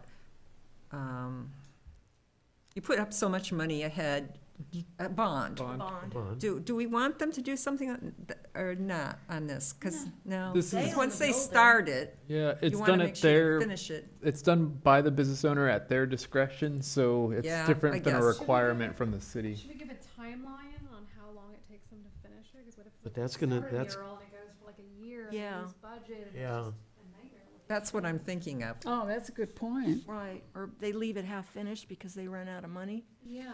So or the artist just they have quits. to finish it within a month. James, could you come up with some language that deals with these questions? Okay, so timeline Timeline and for completion? budget, bond, all of these issues. Is there some fancy way we can say that? If you could put your attorney head to that, I'd appreciate it. That would be great. In the application, there should be something that covers all that. And Yeah. what about the liability insurance? Would that be part of That what would be the James, But, okay. yeah, but even there, again, it's a It's their private risk. building, it's their property, Yeah. they're the ones who So are I take taking the the liability. risk, so I mean, you, Liability. So James can work on all that. sure. Now, on the third bullet, or the fourth bullet down there, I already crossed out the top one, funding source. James will look into liability insurance, permit fee. I know the city's gonna want a permit fee, but maintenance, that should go out of there. Because this isn't Yeah. applicable to city-funded Yeah. projects, so that one just goes. Right. Do you want to say anything about, it does say something about privately, though. Yeah, we can just get maintenance as a responsibility of the building owner. Yep, Properly yep. maintained will be declared a public nuisance and removed. That's fine. The Arts Commission, I guess It we, would be removed at the expense of the building owner. right. Now, what about rights and reproduction? You should put something about that at the expense of the building. I think It's we the should also expense should put be in there. something in there for removal, or, like, say they were gonna fix it, you know, be like, we give you 30 days to fix it, Yeah. or 60 days to fix it, or something. So the public nuisance one we're fine with, and rights and reproductions, what's happening with that? We don't have any rights to I think it. rights and They own it. reproduction remain in the The That's up business to owner, them. They own it. business They're owner. They liable. own it, so Okay. I don't They think we paid for need the to do it art at all. Just yeah. get rid of that? Yeah, because Yeah. if they use something they shouldn't use, it's their problem. So on the murals not properly maintained bullet point, can we add at the expense of the building? I think To we that. should. At Yeah. the At expense of the expense of the building owner. owner, yeah. Yeah. I don't understand the next the one. expense of the Registration. I don't building know what owner. that is. Probably the both. The removal is at the expense? Well, do your- Yeah, and removed at the You're expense the of the attorney, building not owner me. with agreement of the Arts In this Commission. context, I have no idea. Yeah. What's registered? I know, don't 30 know. days I mean, is the permit definitely- gets issued, what? Well, they're talking about assigning it a session number, and we're not going to do any of No. that. So I think we should just strike that. And that, you know what, that's between contractual, would be a contractual arrangement between the building owner and whoever would buy the building from them. They would have to determine what. Yeah, the- that's all So up we to them. don't, We don't need it. want, just, you know, just kind of like devil's advocate a little bit. We don't want, when a building owner comes here and gets this out, we don't want them to know that, that there's law on this, and they can't just decide to take down a mural 2 years later. Why can't they? There's, what it says right here, California Art Preservation Act, the artists have certain rights. Oh, the artists have rights. Yes. But So that's do we the- want the building owners to know that if you put this up, you have to abide by those laws? Or is it their business to figure their that out? Or business. do we cue them in? I think it's their Because business. they'll get sued, not us. Yeah. Yeah, it's- I think it's worth leaving in there, that this I think is just a reminder that if they sell the building, then the mural goes with it, and the new owner is then responsible Yeah, for it. And the 'cause- new owner needs to be apprised of that as a part of the And there have disclosures. been lawsuits on this. Yeah, so I think we should leave this paragraph in as written. Okay. Yeah, it's something that they should know when they Yeah. consider whether or Yeah. not they want to do Are you- it. It might affect the It's freezing marketability cold. of their building. Hands are like ice. I Are don't- we up to definitions? You mean if I painted a Yeah. mural somewhere, and I could get upset with them for painting it over? Oh, Yes, yeah. you bet. Within a certain amount of time. Look up the law on this. Because Dee got hers painted over. You know, Dee when they Wiseman? painted over Dee's thing, yeah, she could have sued. Yeah, I don't know. She's still angry about it. yeah, well, Yeah, so I think that's a good question. if you're What a is- private property owner, that you would just contractually agree at the time Of sale, yeah. of And I'm sale that sure that Matt I Summers, have the ability Matt to Summers take is it gonna down. have And something then to say about it. someone will assume the risk of if they do alter it, that the artist, you know, it'll be a contractual arrangement. yeah, Right. That we have nothing to do with. right. Any questions about anything remaining? The They definitions? all seem very straightforward to me. Private property mural covenant. Why would we put a mural project on a private property? Well, that was the, Public couldn't access. Say that again. The private property mural covenant? Oh, let me read that. Oh, that should go out of there, because that's, again, it's not applicable to this, so that can just come out. the Thanks for covenant catching part, that. yeah. And same thing with public art funded murals, that should come out of there. Yeah. Oh, here's temporary mural, Michael, what does that say? Oh, for a special event. But that would be Let's get rid of almost that, the advertising then, signage wouldn't it? ordinance. Yeah. Yeah. That should come out. This is so much simpler now, I really Okay. like it. Well done, everybody. Well done. All right, I will do this because I have the original and send it to James, and he will work Now, on you'll his circulate it area of amongst it. the committee first so that the committee can look at it. The public Then art it'll come committee. back here, right. Right, so Yeah. you'll send it to the Public We'll send Art it- Committee, and we will review it. Oh, you want, and then it will go to James. oh, okay, We have committees for a reason, oh, okay. right? Well, I think we Good all segue. agreed on this, so. Aren't the committee assignments next? Mm-hmm. Oh, is this part of it too? Oh, no, that's. It's separate. Yeah. Okay, where are we now? We are at the top of page 2 of our agenda. This thing, oh, here it is. Where is our agenda? I know. Okay, the utility box project. You may remember that at our November meeting, we tabled that project because we weren't entirely comfortable with it. There was some dissension and some discussion. We need to decide at this point whether we want to bring it back off the table and discuss it again, or let it rest in the shadows for a while. I would recommend we leave it alone for now. We have lots of other things on our plate that are occupying time and energies. That's what I would say too. Well, I will speak to it. I really think it's important to go forward with this project that former commissioners approved this project to go forward. And the reasons for that, and there was presentations made and information given to those commissioners that helped reach that decision that we would do this project. We have approved a project for the site of the theater building that is in hold because of the theater being up for sale. So that's there, and that's going to take up a big chunk of money out of the Public Art Fund when that happens, if it happens, we're not sure. Then we also talked about the possibility of having, because we have close to $100,000 now, a chunk of money that we would be willing to sit on for a while we wait for the city master plan, which includes a sculpture park, so that we could have money to help with that sculpture park. But we wanted to get our feet wet. We have never done a public art project with public art fund money, and we are bound by the ordinance to do it. It says right in the ordinance that if we accept a waiver, we're supposed to do a project. This project is manageable and small and will teach us the ins and outs of what it is to do a public art project. I don't see any reason not to do it. I have the time. James and I have talked about the benefit of doing it in order to create a handbook that will help guide us when we have these other projects that are much more expensive and much more involved. And so what I would like to do is the next meeting is to present to, because there's new people now, to present some of the material that was presented the first time, which is a selection of utility boxes. I don't believe any of the ones I showed were from Ventura, and they really showed some incredibly creative and delightful things on utility boxes.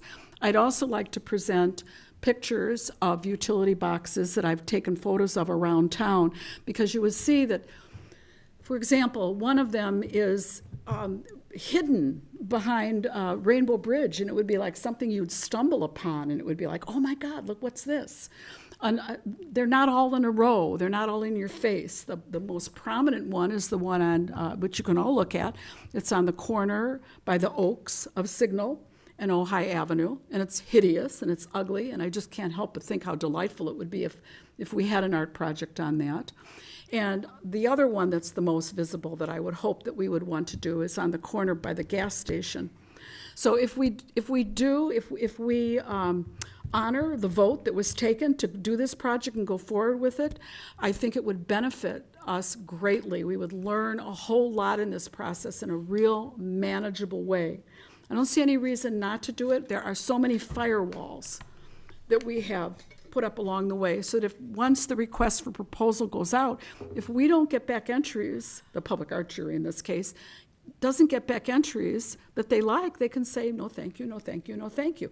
And they only get to recommend to us, so there's a second firewall, which is all 7 of us.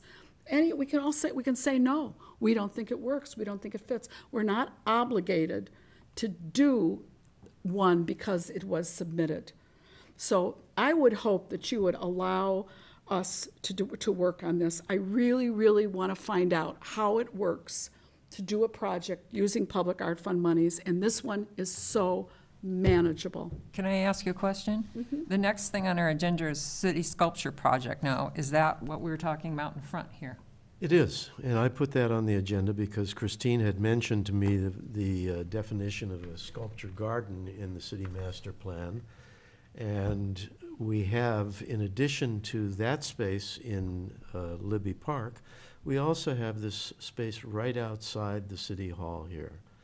And given the fact that the city has devoted a considerable amount of money and time and effort to make the front of the city hall far more attractive and to put in sidewalks and to integrate the city hall, if you will, more into the mainstream of the city, I would like to see us consider at least a pilot sculpture project for that venue as a way to move towards the larger project involving that sum of money that is continuing to grow. And there's, by the way, no specification about any amount of time that we have to spend that money by. So we do have the time to do this carefully. If we're going to work on a demonstration project, I would much rather see us work on something that would potentially very much enhance this section of the city and make it more attractive. It could certainly then be on a part of the public art tour, and at the same time would serve as a stepping stone, as a preparation for a larger project if we move to integrate into the creation of a sculpture garden.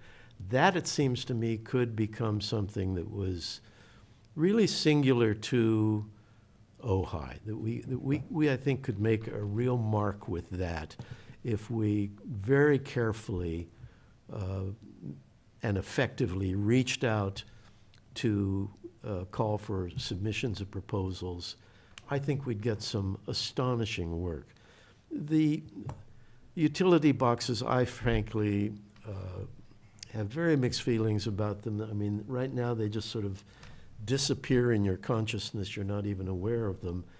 And the risk, I think, there is of something that would be, I will say pedestrian for lack of a better word, whereas I think sculpture could really add, and we have those stunning pieces at Clough Park. We already have a number of public art pieces which are sculptural, the Matilaha Poppy Fountain, for example, being one of them. And I think to continue in that direction would be a way of reaching out to an important body of artists as well.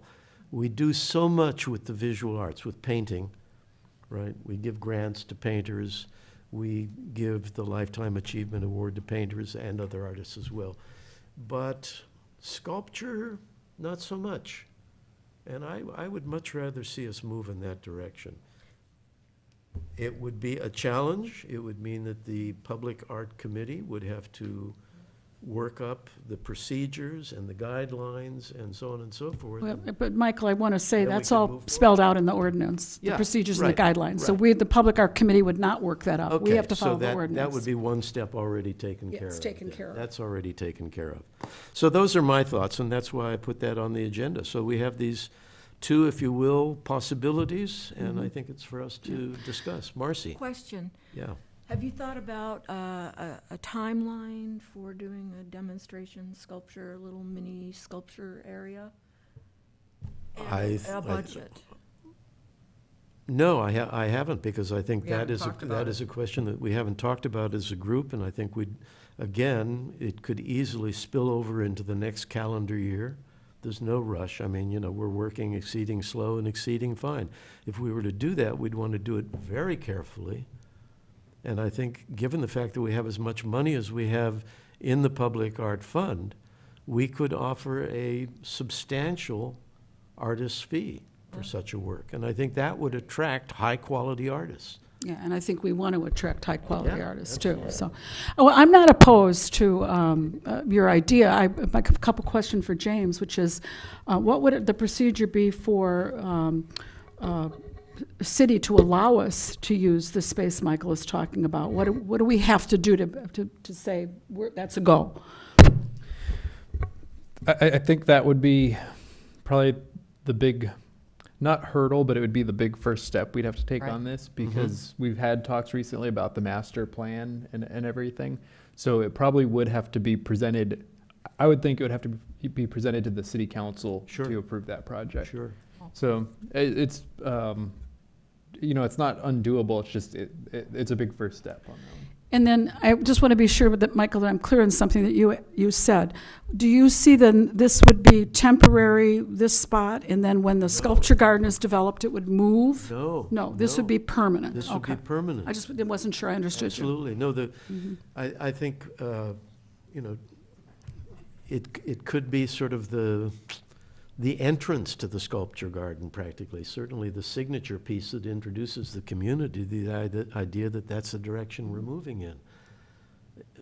And I don't know how familiar everybody is with this parcel, if they've walked the gardens, so you don't, the area we're talking about, Marcy knows, I think, is that area under the oaks up there, but where the Circle Drive comes around, and it's right across from the police station, what makes a good place to put anything you're worried about vandalism in. Right. And then if you continue on, if you make a right, you can go down a little pathway, and there's a covered, would you call that? Pergola?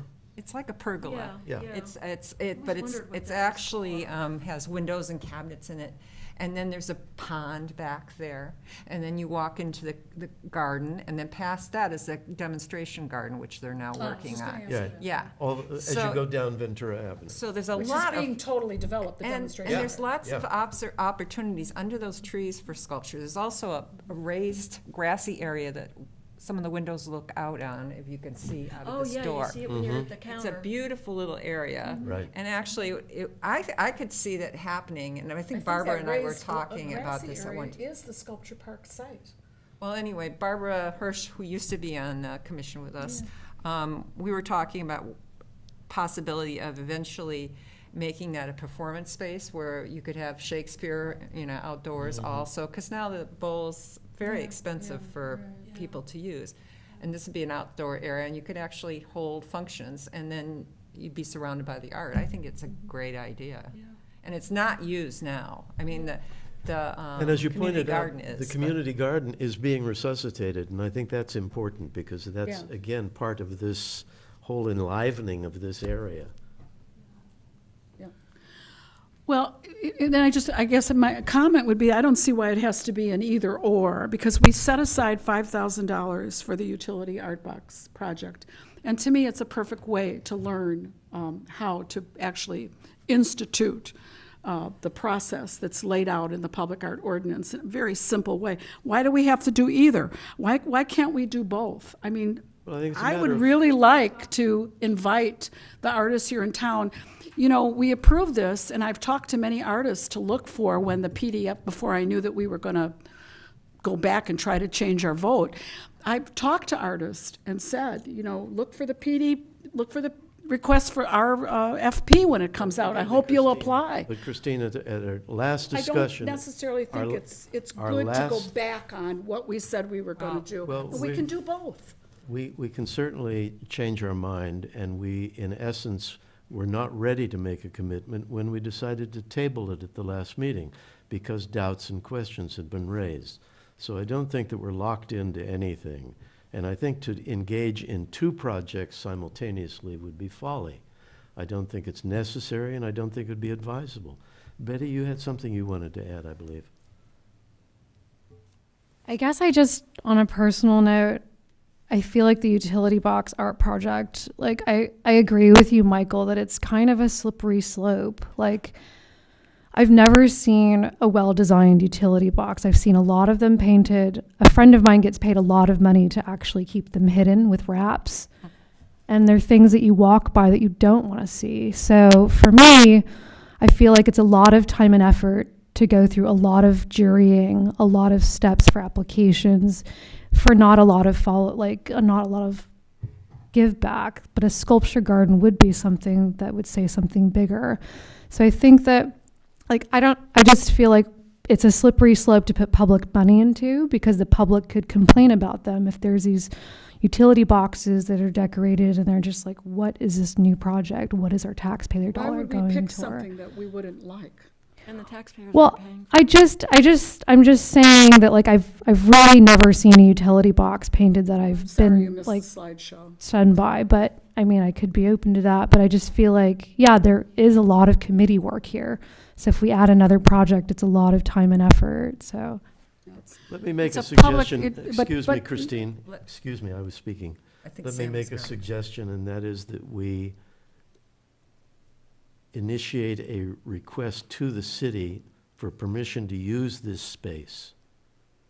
And if they give us permission, then we come back and we discuss the either or the both issue in terms of these two projects. But let's first of all find out whether it would be viable to initiate the idea of a sculpture garden, It's a good, buy a piece of sculpture on this piece of ground, and put that forward to the city, to whatever powers it be. I don't know if it needs to be the city council or the city manager. I could leave that in your hands, James, to determine what direction we should go, and I would be happy to appear at a city council meeting to explain both things that we're thinking about, and in that context, we wanted to find out whether that would be possible. Would that be okay with everybody? yeah, I think that's a great idea. But I did want to say, Betty, that this isn't committee work. There's a public art jury, which isn't us, it was one of us. So you don't have to worry about it being that. We still need people to do it, though. Yeah. Okay, let's move on to the Artist Mentor Program. There's nothing to discuss there. Gail had suggested that perhaps it would be possible that mentors could deal with more than one mentee. I have trouble with that in budgetary terms, number one, because we'd have to get more money then from the city for that program. And also, I think it would lose some of the, the specialness, the one-on-oneness of that program. So I'm inclined to leave that alone, if that's okay with everybody. Okay. City Gallery Committee. Linda? Well, I'm not really the chair, but I'm co-chairing, I guess, Yeah. with With Gail. Gail. It's been kind of a rough transition, but we've got the year pretty much planned. We have one more opening, and Betty's going to be on. It's Betty, right? Or is it? Did you change it? Yes, we are making a change in Okay. the committee. Should I just go ahead with what? In the committee Yeah. membership. Yeah, okay. Okay. Let's just talk about the what issue is. that's Okay. emerged, yeah. So we do have a show up. It's a fine show. Karen Lewis, a wonderful artist, has done so much. She's an OSA artist. She was on this commission for several years, a couple different years, and then she went on, I think, for the hotel. She did the hospital Picasso program with Barbara. Yes, Wasn't she involved in that? been very She's much been involved in a lot of things, and it's a beautiful show.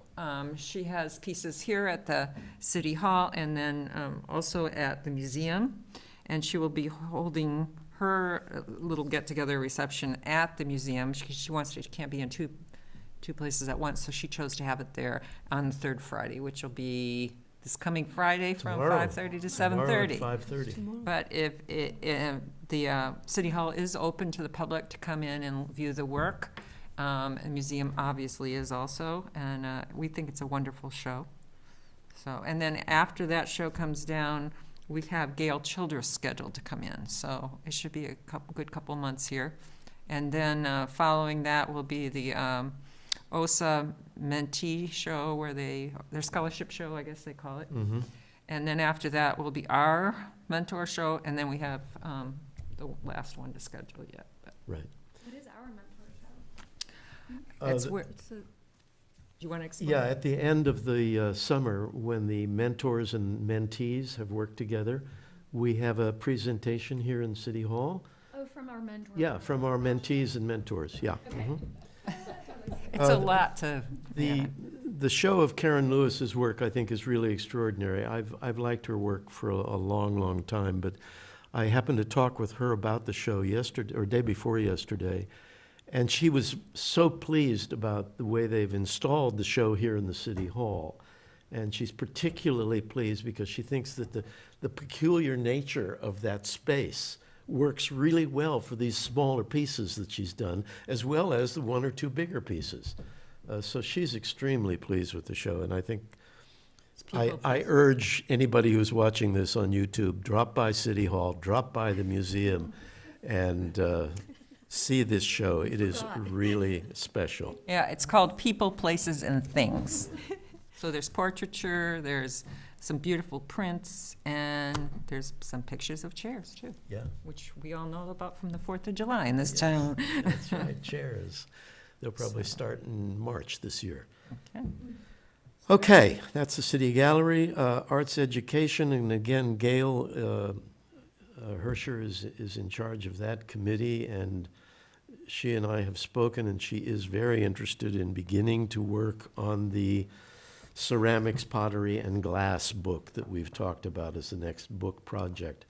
Meanwhile, James and I have spoken at James Initiative about the possibility of having a sale of some of the books from the architecture project to help boost the sales of that. So I think you're going to suss out how many books we have left, and we'll work on that as a possibility to generate some buzz about that and move us towards the next project.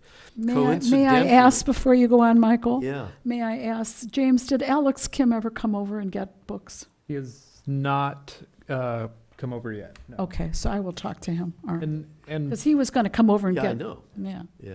if I That was a can- long time ago. He's been busy too, though. I'll give him credit. But but I if I can add, we are seeing a steady sale of the books. Good. But and Michael and I spoke about this. We're seeing a steady sale. The museum has indicated that they're still selling them, and they think they will still sell them. We were just saying, what do we want to get some hype and some buzz going, and get some movement on them. So we're going to reach out to the museum and see their thoughts on that, and then I'll report go back. forward. We can push it on the Facebook, too. Yes. Yeah, that's what I was just about to ask. Yeah, Yeah, let's do that. Yeah. Yeah, that's a great Yeah, yeah. Yeah. Coincidentally, I don't know if all of you have seen the latest issue of the Ojai Valley Guide, as it's now called, which is a big improvement in my view. But there's a very interesting visitor's guide. But now they're orienting, or they say they're orienting it towards the community as well as visitors. And there's a very interesting article by Anka Colbert on ceramics in Ojai.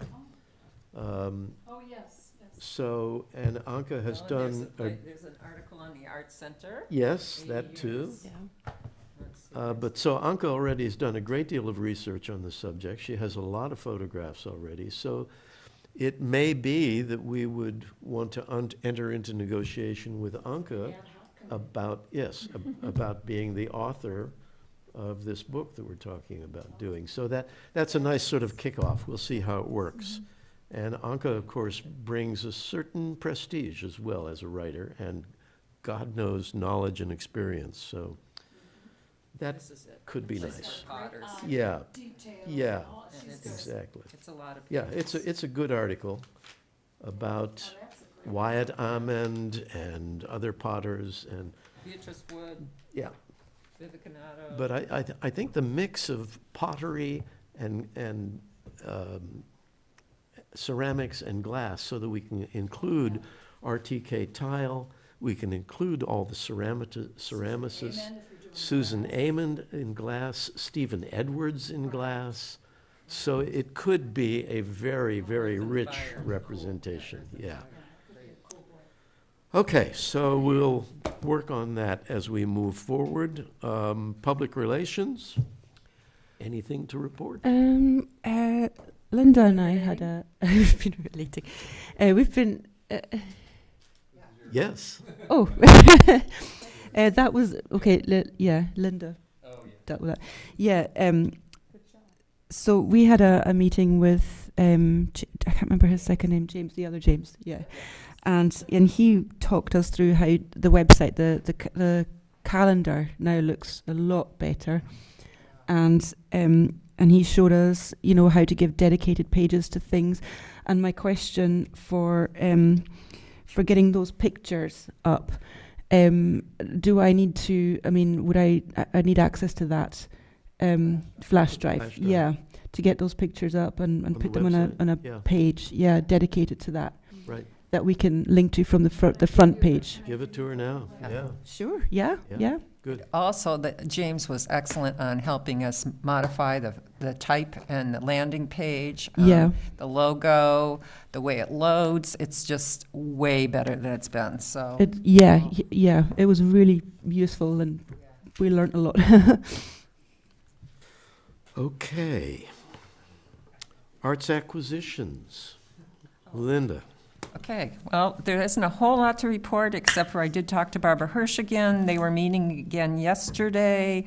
They still haven't walked through the site yet. That's the next thing on their agenda, to walk through the site at the New continuing care The center. continuing care Yeah. center, I should preface that.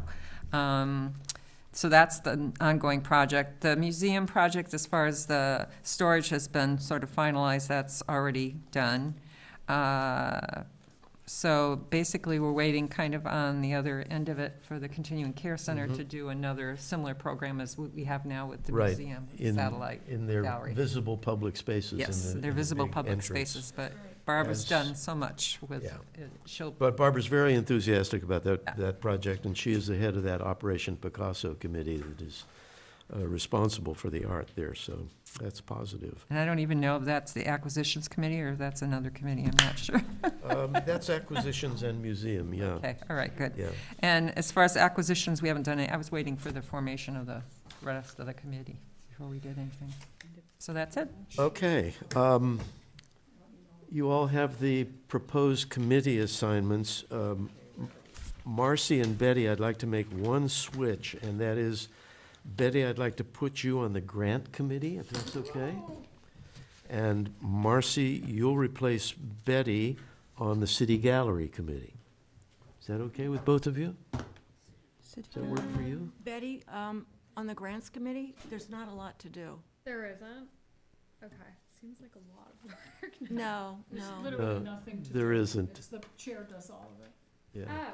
Just to be on the. And it's pretty programmatic, but. the chair, or I'm confused? She would still be the chair of the committee, but what I've tried to do is put new members on committees where they can learn the drills, so to speak, right? And get engaged and involved. And so for you, So you're going to have 4 people on that committee?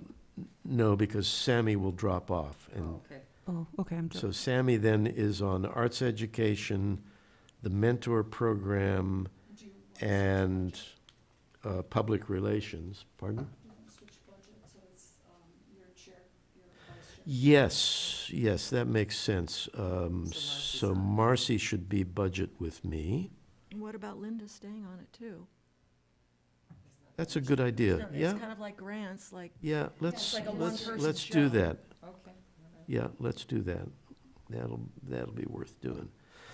Now, there's a new committee, as you may have seen, Initiatives and Innovations. And this comes, as much as anything else, I must give credit where credit is due, the fact that in my very earliest meetings with Betty, Betty was bubbling with ideas about emerging artists and an award for emerging artists. And she has since sent some emails suggesting other areas we could begin to investigate. So what I would like, with the permission of the commission, is to initiate that committee. Betty will chair it, and Sammy and I will work with her, and we'll come back to you with some suggestions. And maybe we won't come back with anything until we've had our visions meeting as a commission next month. But just a place where things can bubble, where things can start, where like a think tank? like a think tank. That's Yeah, kinda how we- exactly. Think tank. I think that's a great idea, because that's kind of how we ended up with the education committee, was Barbara got talking with some other people, and then I think it's an excellent Yeah. idea. Now, so. question, So you guys get together in your idea incubator, and then you bring your ideas back to the full commission. Right. Since we're not, like some of us might have some ideas or Feed it to the innovations, committee. So Absolutely. we Send feed us it an to the email. committee Absolutely. before- Yeah, and it'll get brought back here too? absolutely, absolutely. I just don't want to But- discourage other commissioners from creating and innovating too. No, certainly not. No, I- Certainly I not. assume, like the other committees, that we'd have a report back at the Arts Commission Absolutely. meeting. And so at that point, and remember, with all committees, any final decision needs to then be approved by Come the to the But I commission. commission. I can feed you ideas. Absolutely, You guys can mull over absolutely, and- absolutely. Okay, Yeah. and anyone else, likewise, anyone else not Absolutely, on that absolutely. It's not, committee? we're not trying to create a closed shop, but rather a place where ideas can come in, they can bubble, and then we can sort them out and say, here's one that we could do quickly and would be great, and we'd like to propose that to the commission. Here's one we'd like to have the whole commission think about, talk about, might be a long-term project, et cetera. So it's just a way to kick us into gear in some new areas, right? I have another question. So is she gonna stay there, or am I get Marcy up here? I was doing city gallery, and Betty was moving to grants. Yeah, let me see now, just a minute. So Betty's That was my in final question, so I know grants what and to there. look I think she Can you stays come there. back? She Okay. stays there. Okay, I wasn't New sure. committee assignment sheet? Yes, But this yes. is what we're operating on. This is what we're operating now, and we'll get a clean copy to you. Can we have a new contact sheet too? We got one. I think we got one at the November But meeting. I think my home phone was still on it, wasn't it? I don't have the home phone. Well, here, look at mine and tell me if it's wrong or right, and then we'll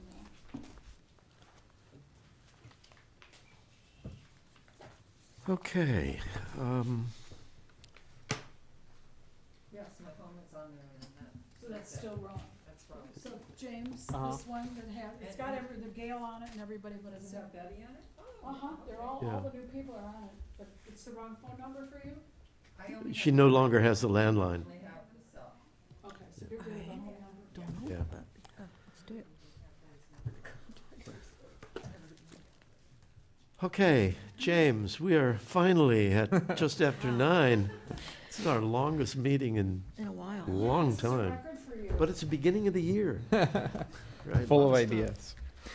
Okay, James, I'll keep have at mine. it. Yeah, I'll keep my report very brief, because we already talked about the public art projects that have moved forward. There hasn't, because it was December, there haven't been any new projects coming in through community development. And then the only thing to report on the public art fund is that we did have a gallery sale. Tom Hardcastle sold one of his pieces, so we'll up. There's no credit. Yeah, I didn't get the dollar amount yet, so I'll fill that in for the next meeting, but we have that coming in too. So that's all I have. Good, good. You're not gonna talk about the Gates or Kappa or? Well, I'll. You have to. 30-second version. So we do have 3 projects currently that Public Art Committee and Kappa are ready to push across the finish line, hopefully in the next couple of weeks.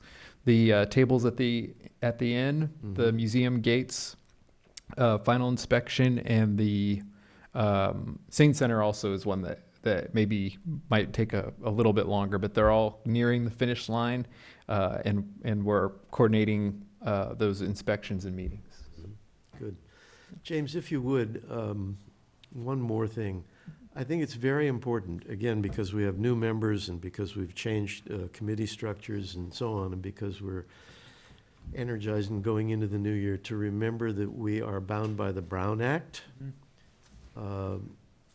But I think we need to be careful that we don't, because of the necessity to agendize committee meetings, that we not have committee meetings. Right. I think it's really important that the committees do the work, that it isn't just the chairs of the committee who do the work. I think to involve the commission and to make these discussions here fruitful, we need to have multiple voices at play.